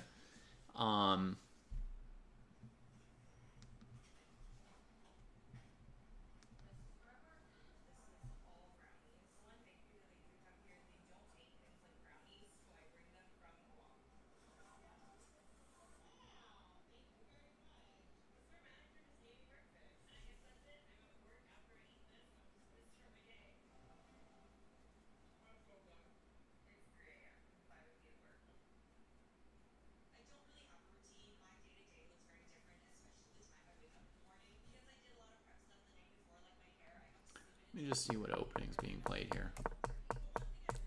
King's Indian defense.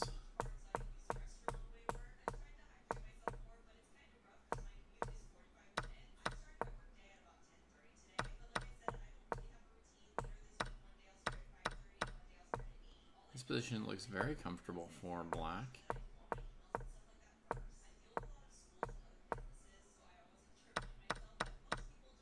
D4 really helps.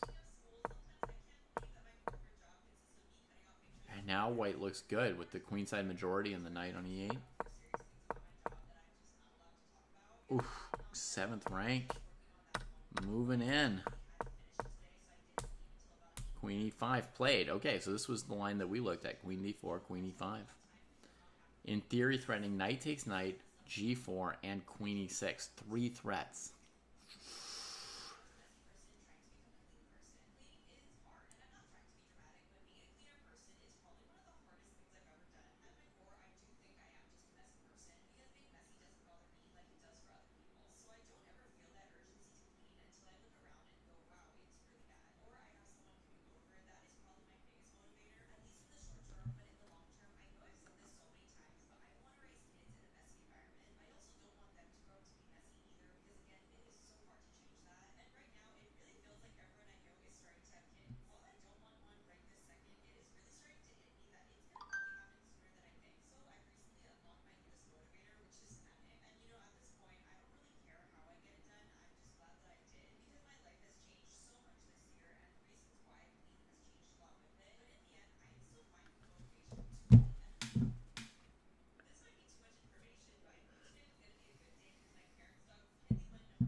Knights always defend the squares they vacate. Yeah.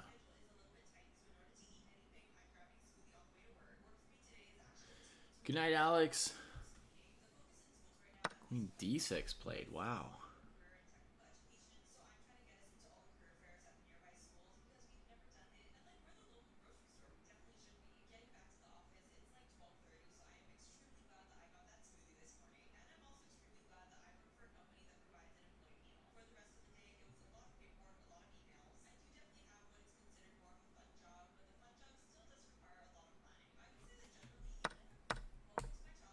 G4, yep.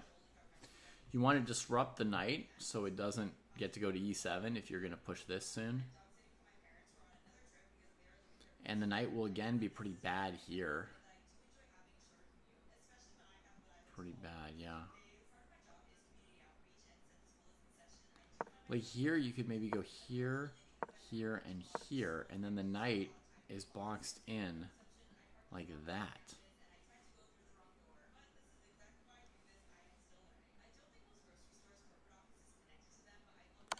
Knight h4. So how's that knight going to be saved? The knight's going to g6, sacking a pawn for a better route. But there is d7 here, isn't there? Hitting the rook, and then queen g5 on that square.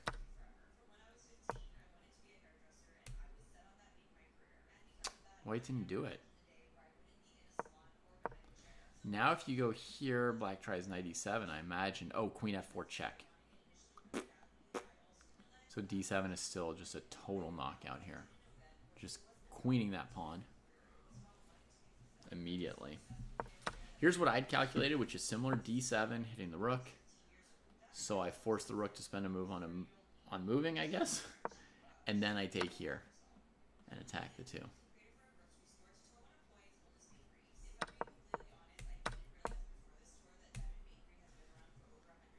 Now d7 just going.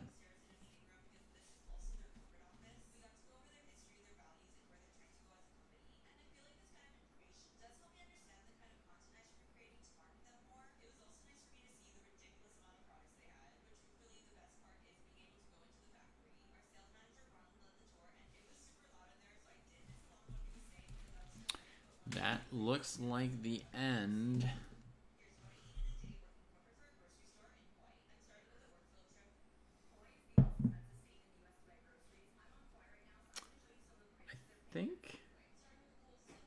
I think overall that black played too quickly in this game because it was such a complicated game and there were lots of things to think about, like in these positions here. You know, and some of these moves are being played in seconds in a classical game. You know, there's a question of how to get this knight into the game, which never got answered, and I don't know that it was an impossible question.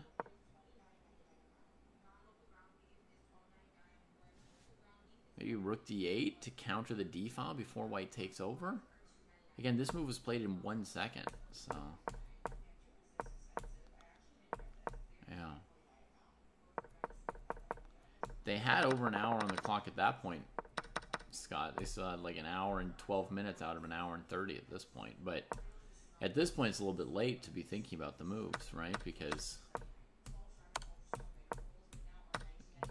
it's pretty dead. White's thinking a long time. Is there something wrong with d7?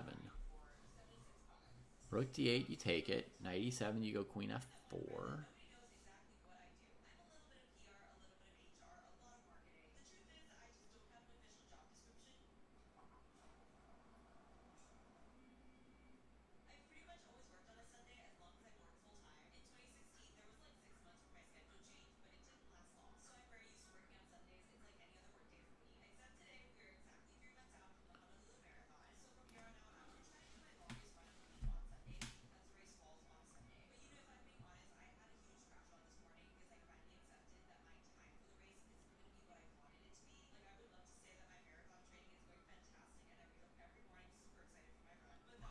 Long thing. I don't see any problem with d7.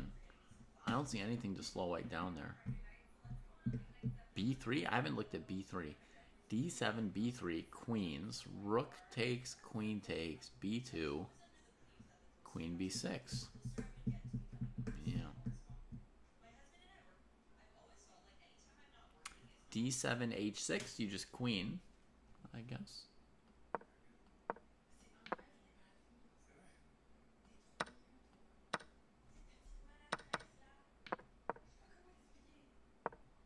Oh, it's definitely a pretty high-level game, 11 years. Queen b5 played.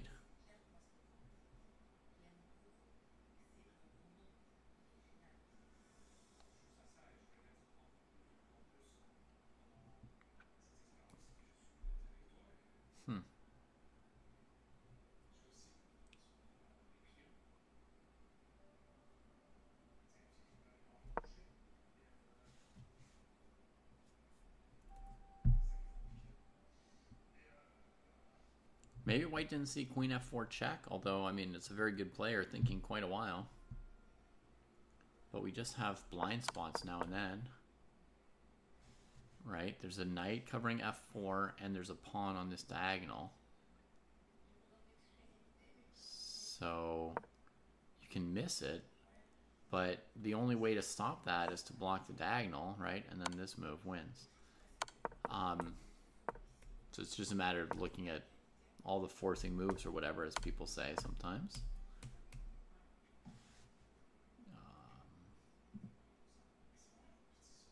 Maybe h4, g5. Okay, h4 gets played.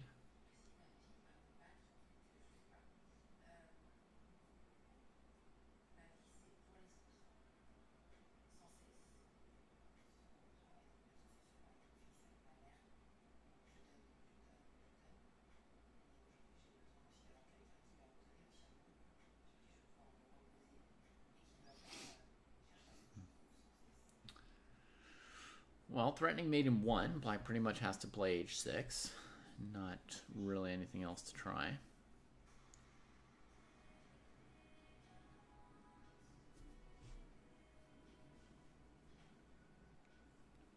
Then maybe white will push h5.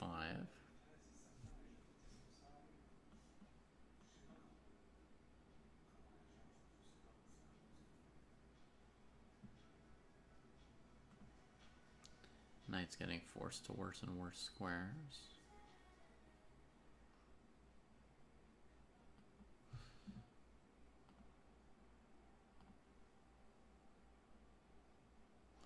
Here's another game. 2 extra pawns for black.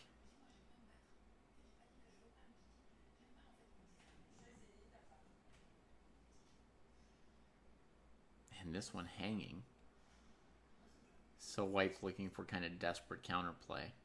And when this pawn gets to a2, that's going to start really tying white down. But if black could double on the second rank, that might also restrain white's pieces. So it also looks like a very tough position for white right here.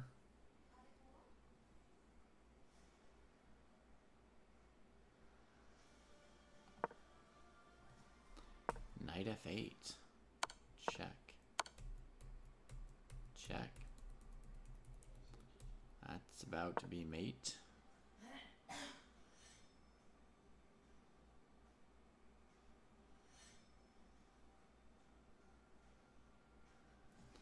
There's queen f6. There's king h4.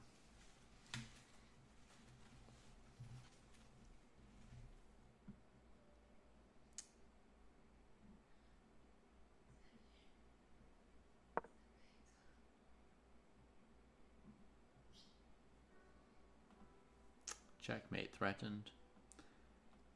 King joins the attack. Yeah.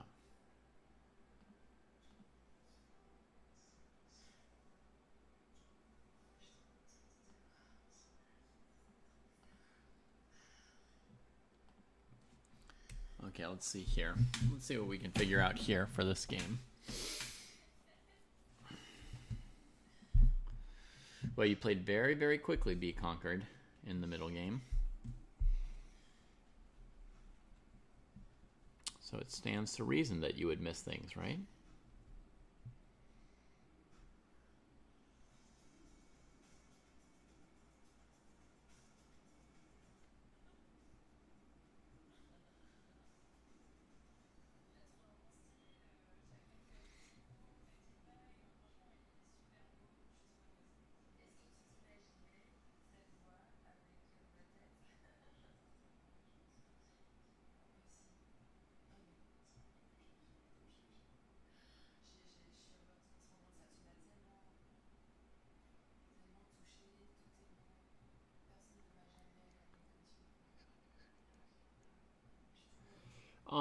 Queen g5 Be Conquered.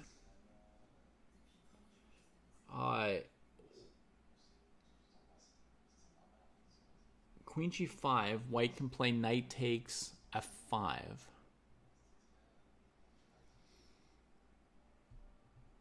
And against king f7, there's queen g7. king e8, knight d6, king d8, knight f7, winning the queen on g5.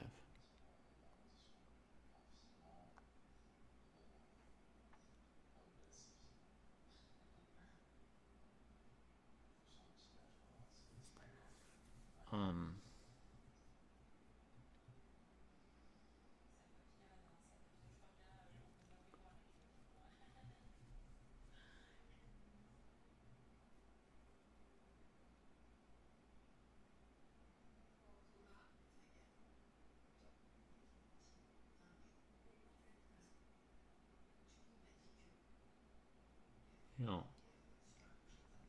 you do have gf5 as well. Yeah.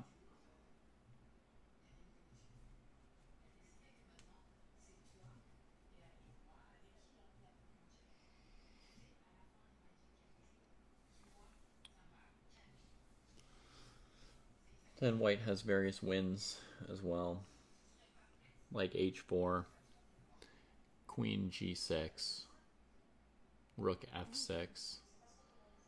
The rook on b8 is hanging to the queen on e5. So you have to go queen e8. Then rook takes e6. You know, queen d8 or something. Rook back to e7. Queen f8, maybe. But I mean, the position is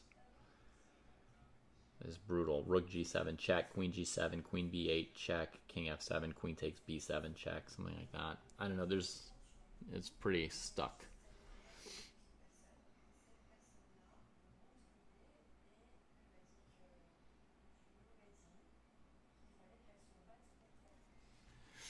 It's like queen and 5 pawns against queen and 1. I can take your b pawn, not trade the queen on g7. The second b pawn. And of course, I don't have to play rook g7. I could do queen e6 check, king h8, rook f7. And then when your queen moves, you know, queen e5 or queen f6 with mate.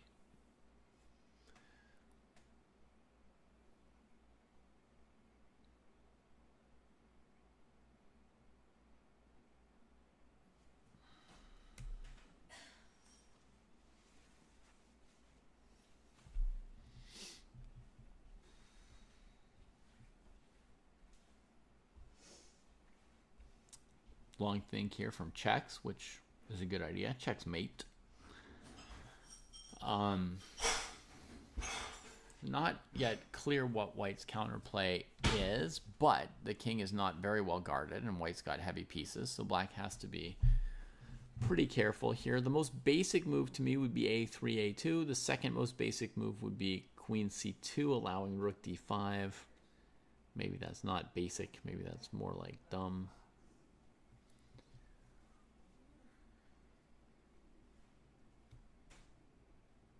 I suppose rook a to e8 is a plausible move as well, right? Just going for activity, right? Just going for activity.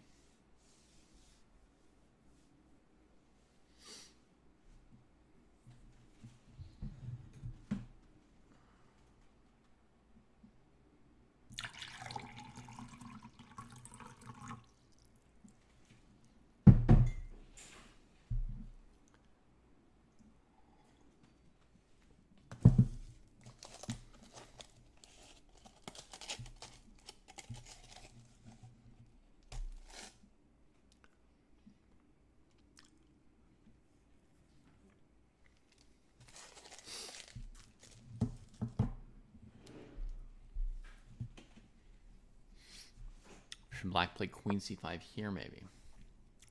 Black just played a3. So let's take it back. Let's see about queen c5. Oh, I think part of your idea is if the king moves over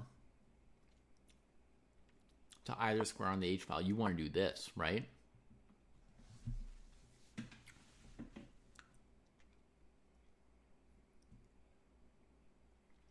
That looks rough for white. So it would be king f1, huh? And now maybe rook c2. Maybe rook's double, but now their queen is tied to this checkmate, huh? So there's no centralizing.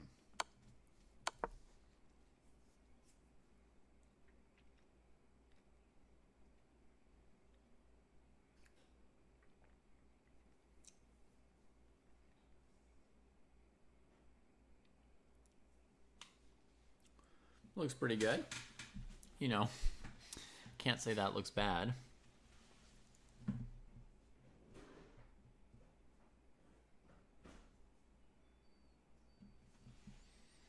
Okay, in the game we got a3. Does this give white any chance or hope here?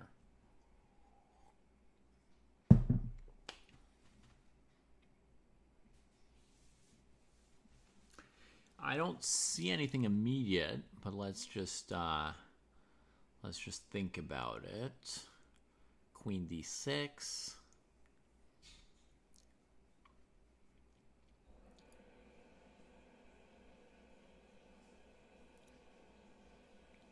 You could try and play king g7 for black at some point, yeah.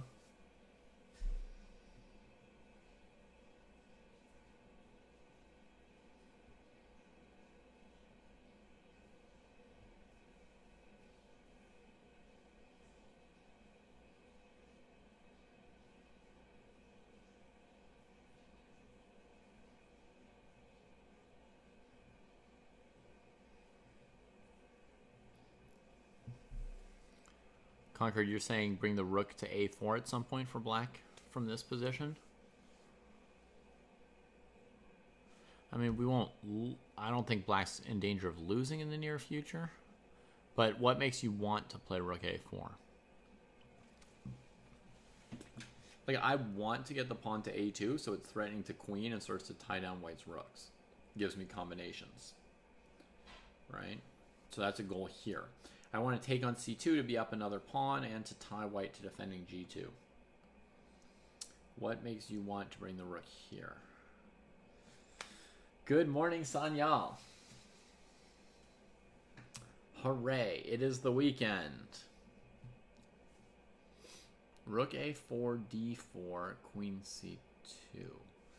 So you want to win this pawn without hanging that pawn, right? You don't want to let the white rook get active through the pawn. It's largely about the activity of white's heavy pieces, even more than just the pawn count, right? Like, you don't... Like, if white gets active, then who knows what could happen, right? Takes two pieces to checkmate the black king here with queens and rooks. And it can be hard to defend. Your queen c5 move looks pretty solid. But if we determine that white has no big threat here, then a3, a2 is... you know, a fully plausible plan as well for black. King h2 played. That kind of encourages king g7, I gotta say. Because, you know, we can still go for an attack with rook h8, queen c5, that kind of stuff. Maybe white can try and get away with queen d6, yeah. But if I go king here, it's probably not in time to go king g3 because of mate. So it'd have to be king here. And now luckily white's stopping queen c5, which would be forced mate.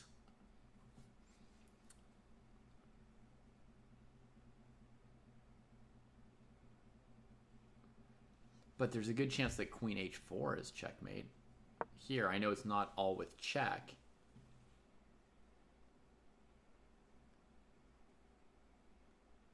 Rook h1, you're not stupid. Rook h1 is not something that somebody stupid suggests. It's quite a fun idea. Idea here, here, here, here is to make it all with check, right? So white has no time to respond to anything. But as Concord noticed themselves, there's queen h2. So it turns out, in this position, white has no check because of the rook. So if you just bring your queen over here, threatening this and this, that'll do it. The other move that almost wins but doesn't win for black here, but it's like Concord's suggestion of rook h1, this is a good pattern to be aware of, this move. This move will very often win in a position like this. You've got enough juice that all you need is to get your queen in with check. But it turns out here you do get checkmate and their queen. But here you can't shift the queen and double down through the H-file because their queen's covering this. And I mean, you might still have a way to win, even down a rook here. This is such a plausible way to attack somebody. But, right, or maybe queen f3 conquered, which does allow a check, but maybe black's got a way out without, I don't know. But the simplest is really the rook's covering this. We just slide our queen over. I mean, there's nothing to... Sometimes it's good to try and force everything with check because it means you can't be overlooking anything your opponent does. Other times it's better not to sack your pieces. Just, you know, keep the whole board covered and then threaten an unstoppable mate in one even if it's not check. So King G7's been played, and whew, that's looking like a mating attack to me. I don't yet see any move that doesn't get checkmated. White tries rook e1. Oh my lord.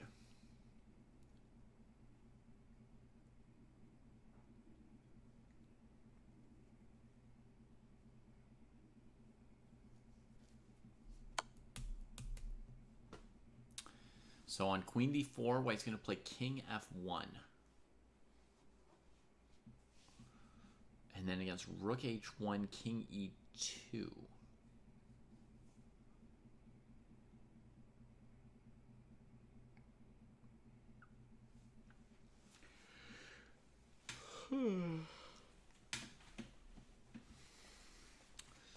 Anyone in chat feel like they can confidently calculate a forced win for black here?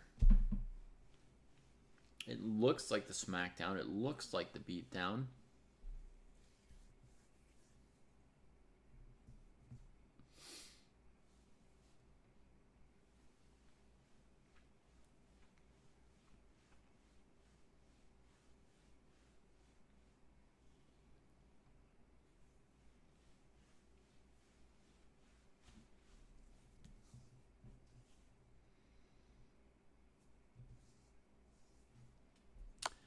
Queen d4 played.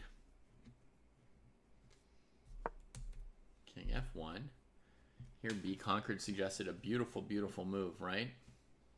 Queen e3. Trying to prevent the king from escaping by covering it with the queen so you can give checkmate. And whether or not white takes on e2, you still have checkmate. It's a beautiful move. Turns out black can also win with a move like rook d2 or rook c2. Just threatening rook h1. There's no moves for white to play. You know, something like here, trading queens. It turns out black has checkmate without the queens, even. So there's a couple moves here that win. Queen e3, rook d2, rook c2. 3 moves which I think lead to a quick checkmate right here. There's probably other moves that are quite powerful, like, you know, even rook e6. Is completely winning. So, yeah. Pretty much any rook move other than rook e5. Actually, even rook e5 is winning. Not very cleanly, but you still pick this up and win the rook ending. But, yeah, don't recommend that. That's the worst possible move here for black, rook e5, and it still wins, basically. So, we imagine that checkmate will find something here.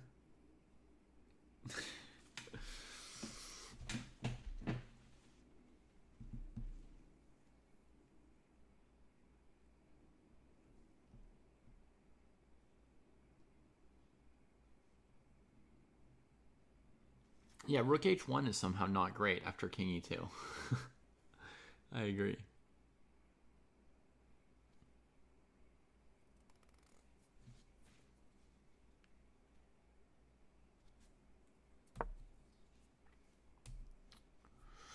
Rook d2.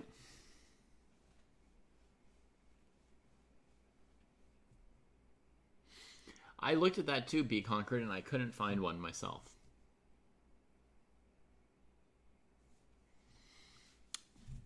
This is an elegant little move, just stepping aside, eschewing violence by not capturing on c2. Just step aside, allowing the queen trade. I like it. I like it.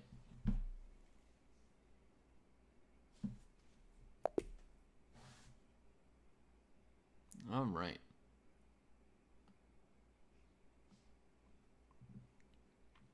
So, well played. Even time usage by the two players. They each spent about an hour on that one. 15 minutes of increment on top of the stuff here. Rook 8, which one is mate? Exactly, Slippery Mike. And now let's go check out an under 1600 game, maybe. If there are people still playing, if there's second games going on here. We got Sleepy Dreamer and Scrytop. They're still playing their first game. Wow. Okay, first I have to figure out which direction the pawns are going. Looks like Black's just played this, attacking White's rook. So White has rook versus bishop in this endgame, but not necessarily having an easy time of this endgame at all. Black's using this attack to try and win this pawn, and then this would be a very strong pawn for Black. Huh.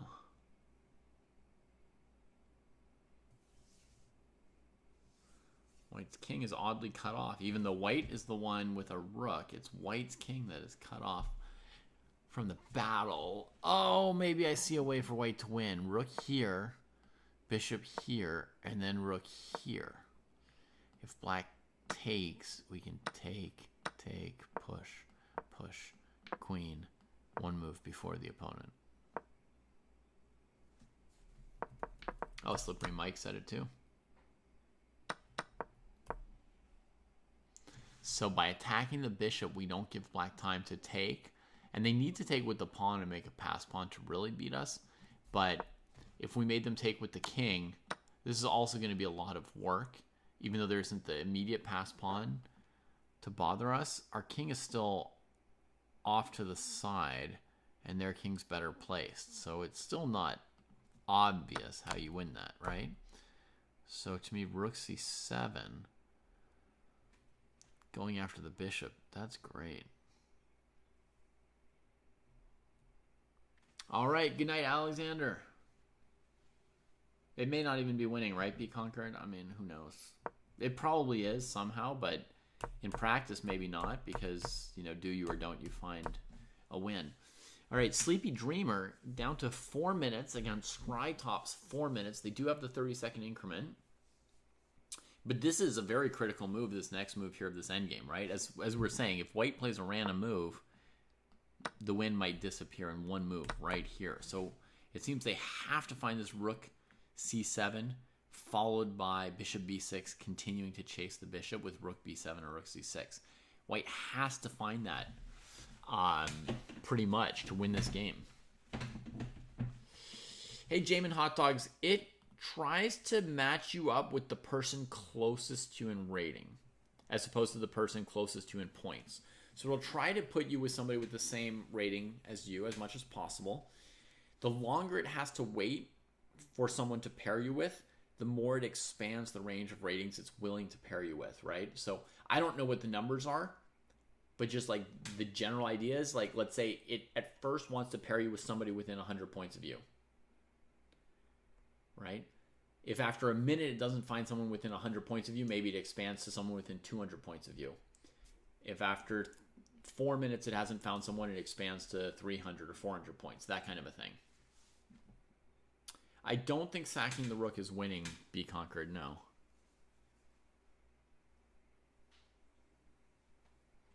I also considered rook a7, bishop a7, ed, and that was not winning. That one I calculated out.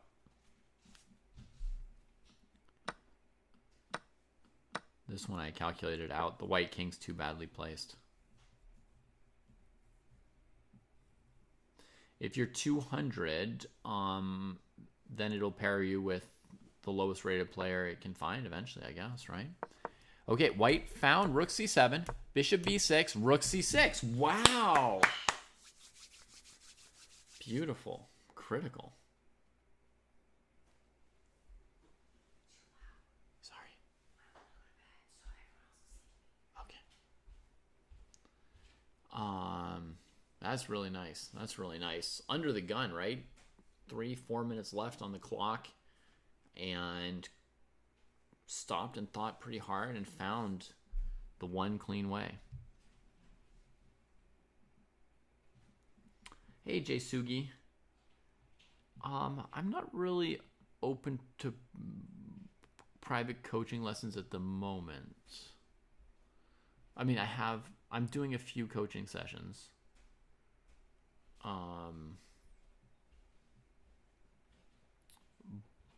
But I don't really have room for more right now. Quoi?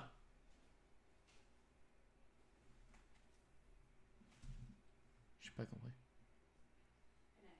Okay, bonne nuit. How much would it be if I were available? Well, normally for a 1 hour lesson, I would prepare for 1 hour plus do the lesson for 1 hour. So it'd be 2 hours of work for me.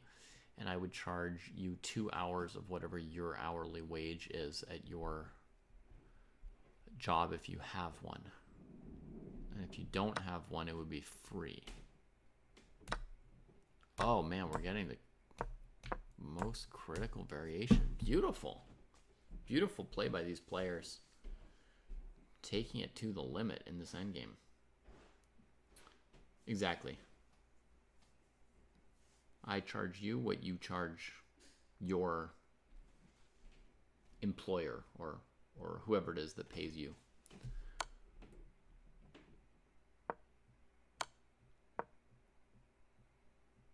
Uh-oh. White may have just botched the final step, the queen versus pawn.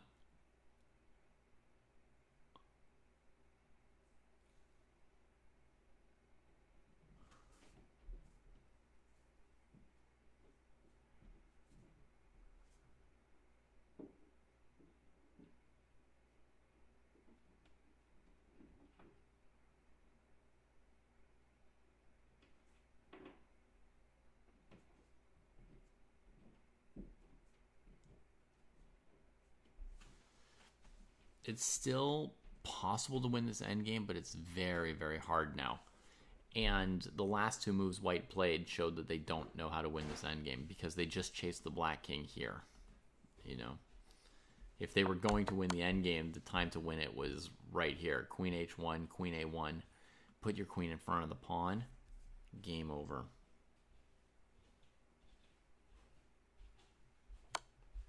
But now it would be a surprise if White could find the technique here.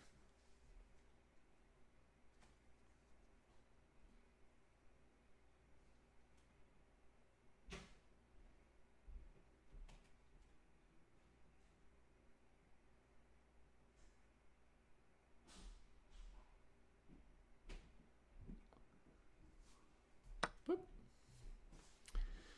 There goes the pawn. So now White's only hope is to stop this pawn long enough to get the king all the way down here.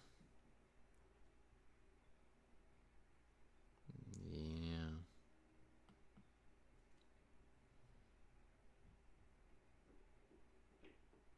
Man, are you all like music historians?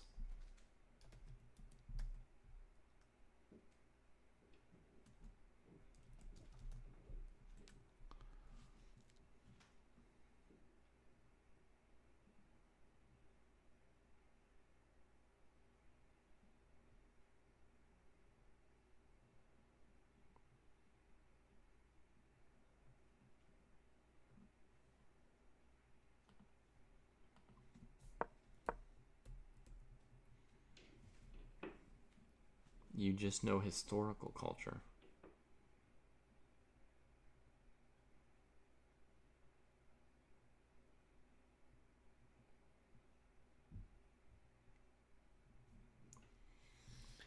Yeah, I mean, the correct technique is to just keep threatening the pawn while approaching.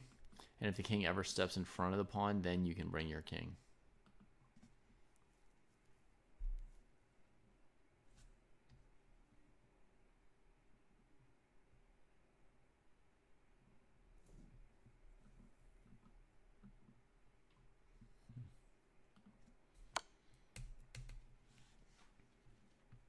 So if the king steps in front, this king comes. If the king walks away, you attack the pawn from behind. They come back here. Eventually you check them in a situation like this, where you're close enough that you're attacking the pawn. If they step away, you take it, and if they step in front of it, your king comes. And then you repeat the whole thing. I don't know if white knows. I have a feeling they don't. But they've gotten this far now. Look at that. They're finding all the right moves somehow.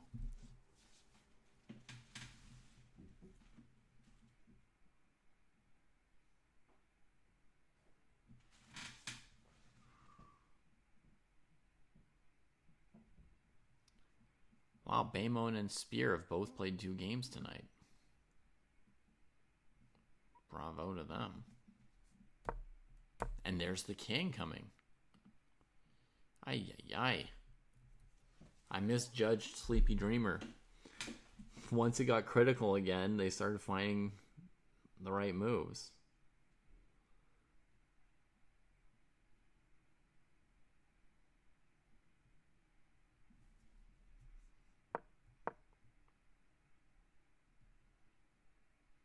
There's the B pawn.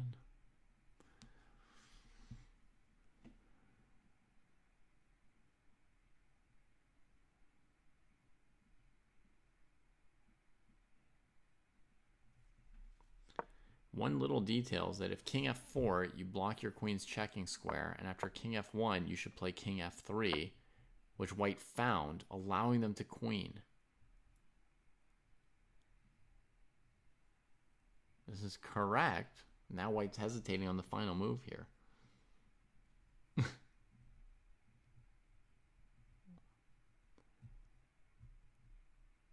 This is a key technique, but it's weird to play this move quickly and then stop and think a long time here.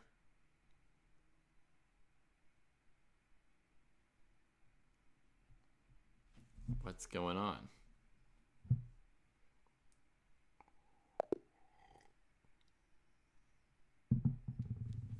Found it. Wow. Found it. Lots of brilliant moves in that endgame by Sleepy Dreamer, actually. Pretty impressive.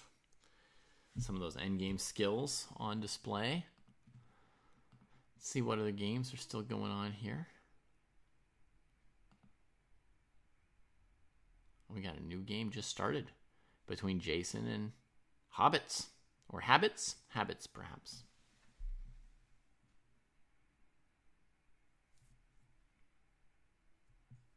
Oh, wow. Sleepy Dreamer's in here with us. So, truly, Sleepy Dreamer may have blundered into one final brilliancy in that game. From what they say, they thought they'd blundered, which means when they brought the king up, they may not have seen queening, and they may not have seen that they had checkmate and won. And here, they started sweating, and they managed to collect themselves and find this, making it all so brilliant. But that's kind of a mix of blunder and brilliancy, folks, right? When you play the right move, but you didn't see why, then it works out. So you get a lot of emotions when you play some moves like that in a chess game. That's where it gets pretty intense. So this looks like a Scandinavian defense, or center counter, as I grew up calling it. White gets a tempo on the queen, brings out a second knight, a6. Kind of a sad move, right? Not bringing out more pieces, just hoping to keep the queen safe from the white pieces coming around. And then white plays a nice move, d4 in the center with the pawn. Oh, bothers that queen some more. White knows what they're doing. They're doing some evil stuff here, this Jason character.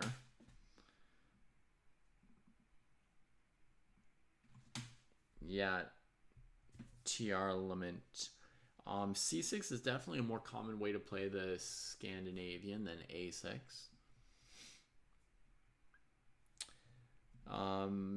The lines where black puts the queen on D6 instead of A5, I think then A6 is actually quite common in contrast. But yeah, I'm not a big expert on the Scandinavian.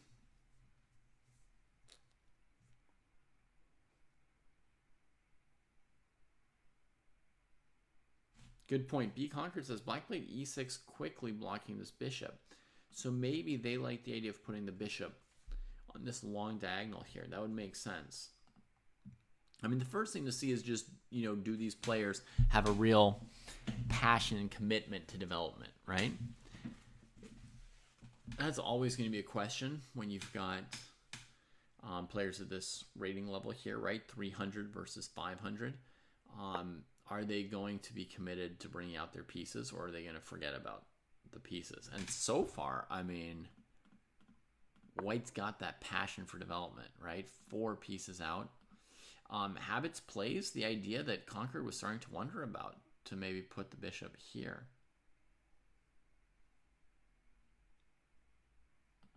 White's got the center so far. Yeah, a pawn in the center, plus, you know, it's backed up by very centralized minor pieces as well. This is a very good position for white so far. Oh, Asher, you got a game in today. Nice. With the majestic waterfall. Whoa! Jason's cooking with fire using tactics. Finds B Conquered's move of knight takes B5.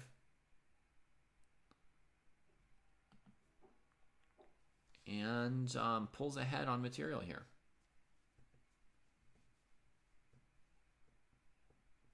I mean, provided that they then take the queen, you know. You don't count your material till it's hatched or whatever.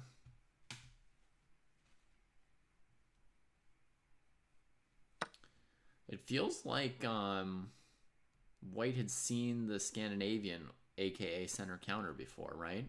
From the way they set up that bishop on d2 pretty quickly and then exploited that attack. And the interesting thing is, you know, here white could play knight b5, introducing the attack, but black just plays queen b6, and then the knight's sort of here, and I don't know, it just kind of has to retreat, right? So white held back. They didn't just make a threat to make a threat, right? No pointless knight b5, knight d5, knight e4, nothing like that. They said, I'll just keep developing. But the moment black played b5, then they said, well, now there's a pawn on this square. So they calculated a little bit, and then they went for it. So it really feels like they've seen some of this before, with the queen over on a5. The idea of putting the bishop d2 on this diagonal to free up the knight and to create some threats. Feels like white knew what they were doing.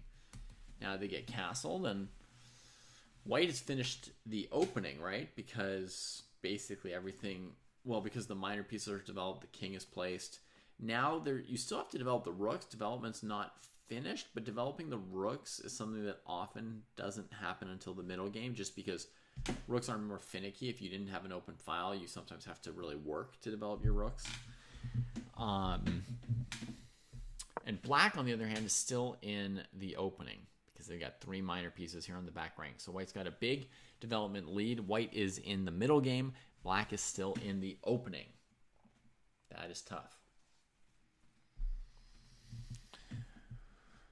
That is tough. White develops the queen while threatening the rook. That is what we call a free tempo, meaning a free unit of time. Black has to move the rook again to avoid queen takes rook, and then you get to continue your plans. Bonsoir, Elise. Very well played by white so far. Tiarlament, yes. Very well played so far.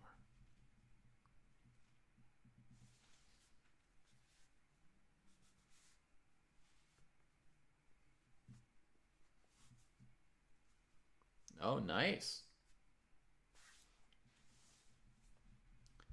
Is it like a big tournament, like a full 9-round affair? And you touched a chessboard. I've got a chessboard right next to me here, Elise, to pet today. Right, I can touch it, push the pawns.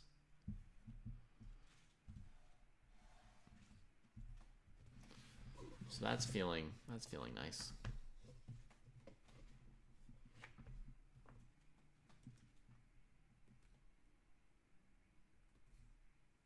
GMs and stuff. Wow.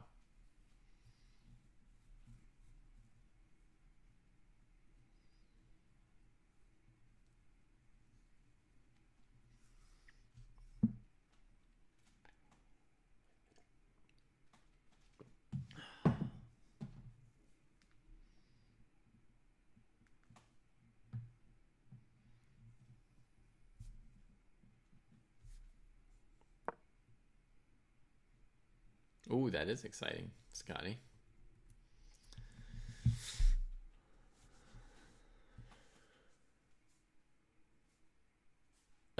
Then felt tired in the morning. You felt tired at night, you felt tired in the morning. And you asked yourself, what am I doing? Why are endgames so hard? Yeah.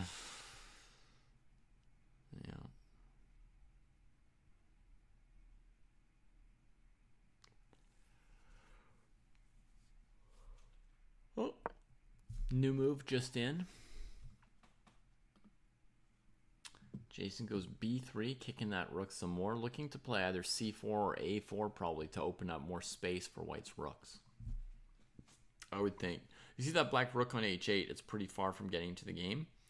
So while that rook's on h8, white has a clear incentive to arrange a pawn trade to open the game for white's rooks. And this pawn here is as good a pawn as any to try and achieve a trade on because it's the most advanced black pawn. If you wanted to trade this pawn, it'd be pretty hard to do.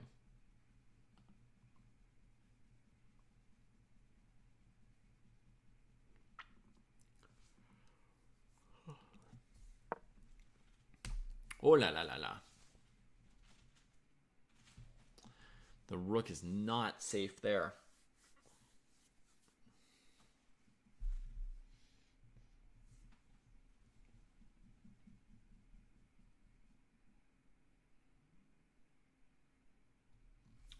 There's teachable moments in every game, Asher, for sure.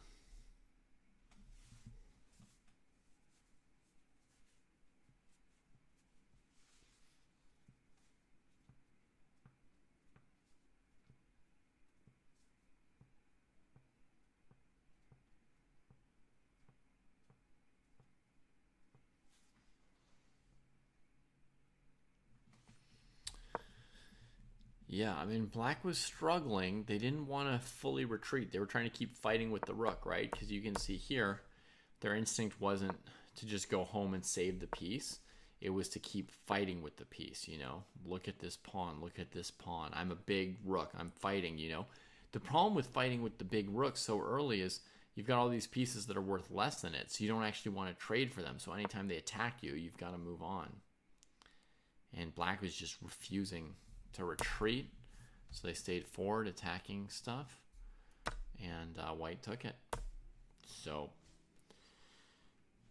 yeah, I think that's also a big piece of it, like Elise points out. It's actually a good point. It's not just that the rook is facing some cheaper pieces it doesn't want to trade with, it's that the rook is fighting mostly alone. White has a better coordination of their pieces than black has, so when the rook fights, you know, there's nobody to help the rook to back it up, to control squares, to defend it on, to put pressure on white's pawn or anything like that, right? So it just can't win a fight on its own like that.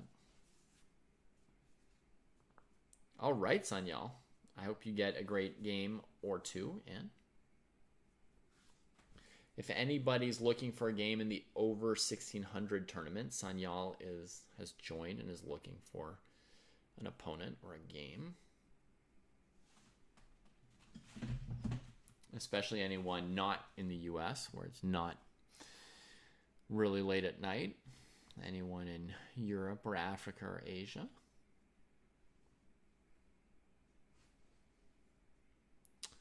Sleepy Dreamer, it will remain up for 1 or 2 months. on Twitch.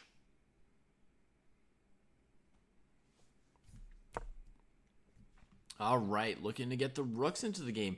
Jason's playing basically a perfect game so far. I mean,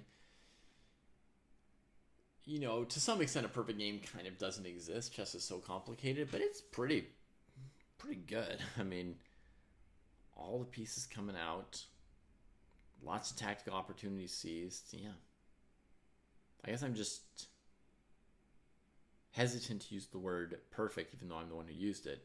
But this is a great game from Jason so far. Okay, Habit's trying to get that development done. Bishop a6, bishop d6. Bishops come out in quick order. In a moment, the king will be tucked away, and the rook will be ready for action, too. If I were white, I'd be trying to, you know, make trades and break through in this whole attack over here, so the rook becomes strong.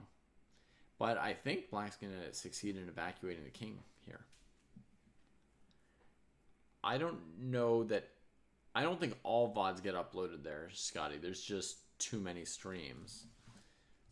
I'm not sure exactly what does or doesn't get uploaded there.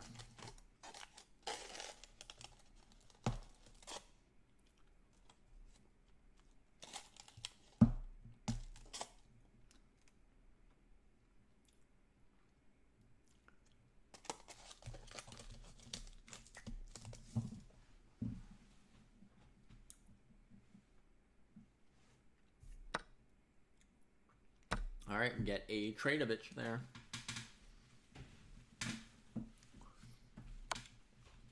And another. Beautiful. Rook breaking through, bishop coming in.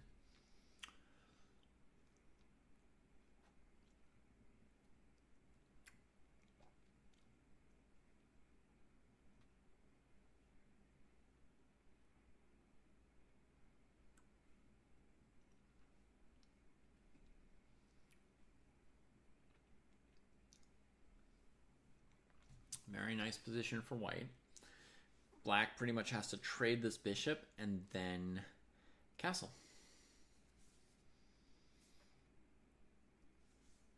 Then white can try and use the rooks together, or white could try and use these extra pawns on the queen side.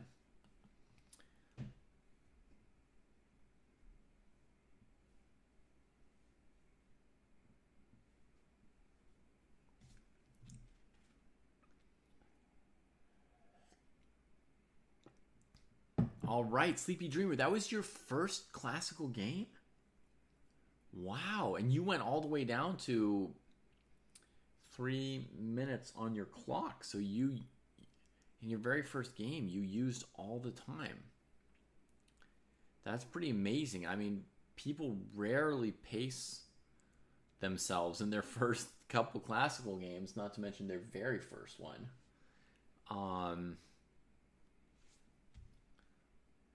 That's cool. But yeah, I'm glad you enjoyed it and saw the point of putting a lot of time and effort into a game like that. All right, Habit's got the 3 minor pieces organized. It's really important to get castled here. The king's a little bit open. It was possible to castle on this move, and the knight would have been protected. And then the king would be generally protected.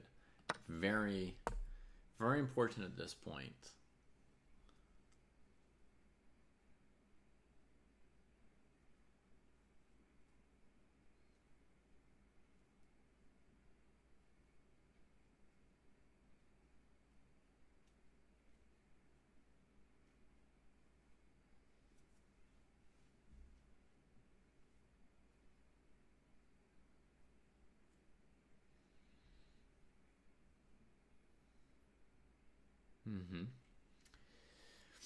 Yeah, but today you had, 3 times as much time as 15 plus 10, right? So, big step up, big change. Well done. Clearly well done. And in particular, there was a great sequence you found in the endgame with like rook c7 to c6 takes b6. Oh no, that you had the hallmarks of somebody who's got a fair amount of experience playing endgames. It seemed to me. some true skills in the endgame.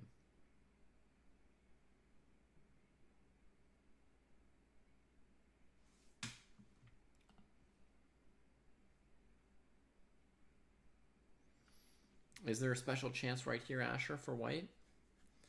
I don't see anything super special actually for white, despite the 2 rooks coming out. I don't see any real waiting to make incursions that mess black up, and I think black can castle next move. That said, one idea that occurs to me is to play c4, c5. The pawn gets closer to queening and takes away space from black's pieces. So I find that kind of appealing. That's one tempting idea. You're saying d5 right away. And if black takes with the knight, are you sacking? I was thinking of d5 as possible. When was it? A move ago? Let me see where I was thinking of d5.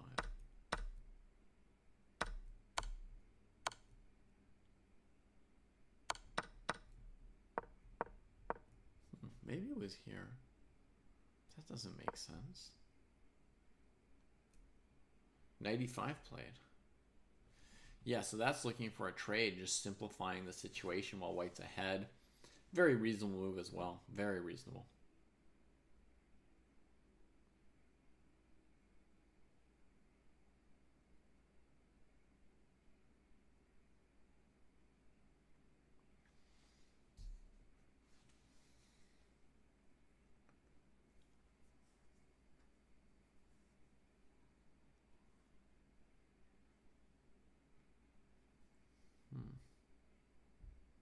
Chet Zebra likes this move, knight e5. I think it's a very, very reasonable and mature move as well. I'm looking for that trade. Black can't really avoid a trade too easily. They can't back down. The knight's protected. It's in the middle of the board nicely. When black trades, you have to move another piece. Oof, big threats are going to come in. Should black maybe have just castled and ignored this knight and allowed a trade, but then keep playing like that, maybe? Black gives white the trade that they were mainly thinking of, and then goes after trying to win this pawn.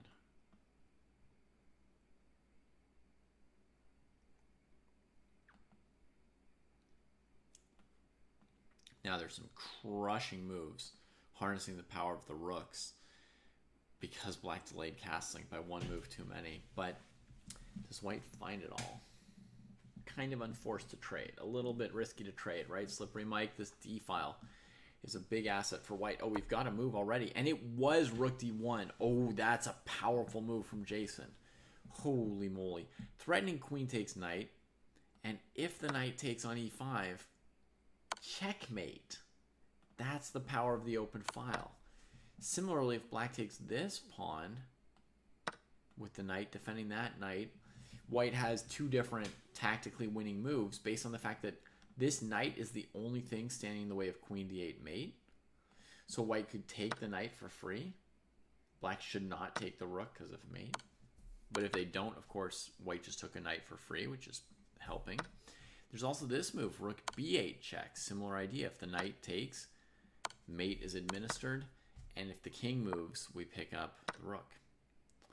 So rook d1 is very powerful and more or less kills black. You know, I don't personally see a way for black to soldier on after this, but maybe we can look a little harder and see if there might be anything. Threading that knight. The knight can't move because of mate, and nobody can defend the knight.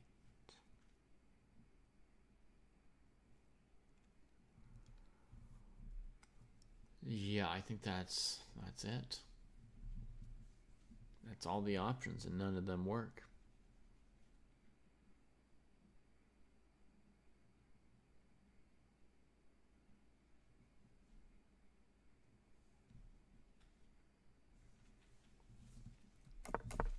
Castle's played. Okay. Yeah. correctly estimated by both Habits and Asher. Best thing to do is to jettison the knight and get castled to avoid checkmate on d8. But, I mean, white just has so much material here. There's no way to make this hard for white anymore, really. I mean, white could win by trying to bring a rook to the back row and trade for black's last rook. White could win by playing a4, a5, a6 with this passed pawn, or something similar with the c pawn. White could just bring all the rooks to the 7th rank and pressure f7, even with the pieces on the board that are on the board. f6, trying to coordinate the rook and knight for one last counterattack. Yeah, maybe that's worth a shot here. But at some point, there are no shots left. Is queen d8 winning? Yes, it is. But queen e6 is much better, and Jason finds that too. Attacking the king and the knight, and that is about as much blood as I can stand to see. But I'm just going to do some exposure therapy. I'm going to keep looking. There it is. Checkmate comes in. Bravo. Great game from Jason.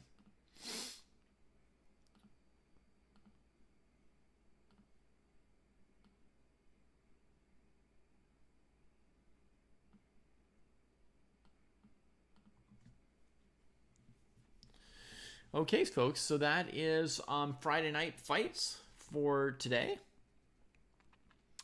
Thank you to all our contestants for giving us something to watch, right, and enjoy. And thanks to everybody in chat for hanging out with me and keeping it fun. I will probably see you all again on Monday. It's hard to stream much on the weekend with all the kids around. But yeah, Friday night fights, fun stuff. And to those who are playing their first classical games today, nice, super nice. Let's see if there's any folks to raid here.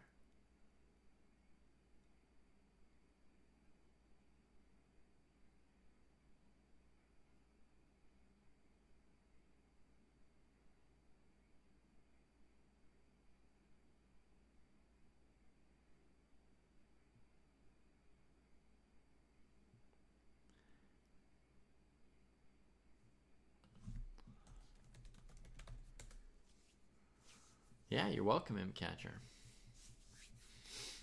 I'm going to raid Gowry. Rumor has it that Gowry just earned the IM title recently. So if that's true, you could congratulate him on that. And I'll see you all later. I am Asher, yeah.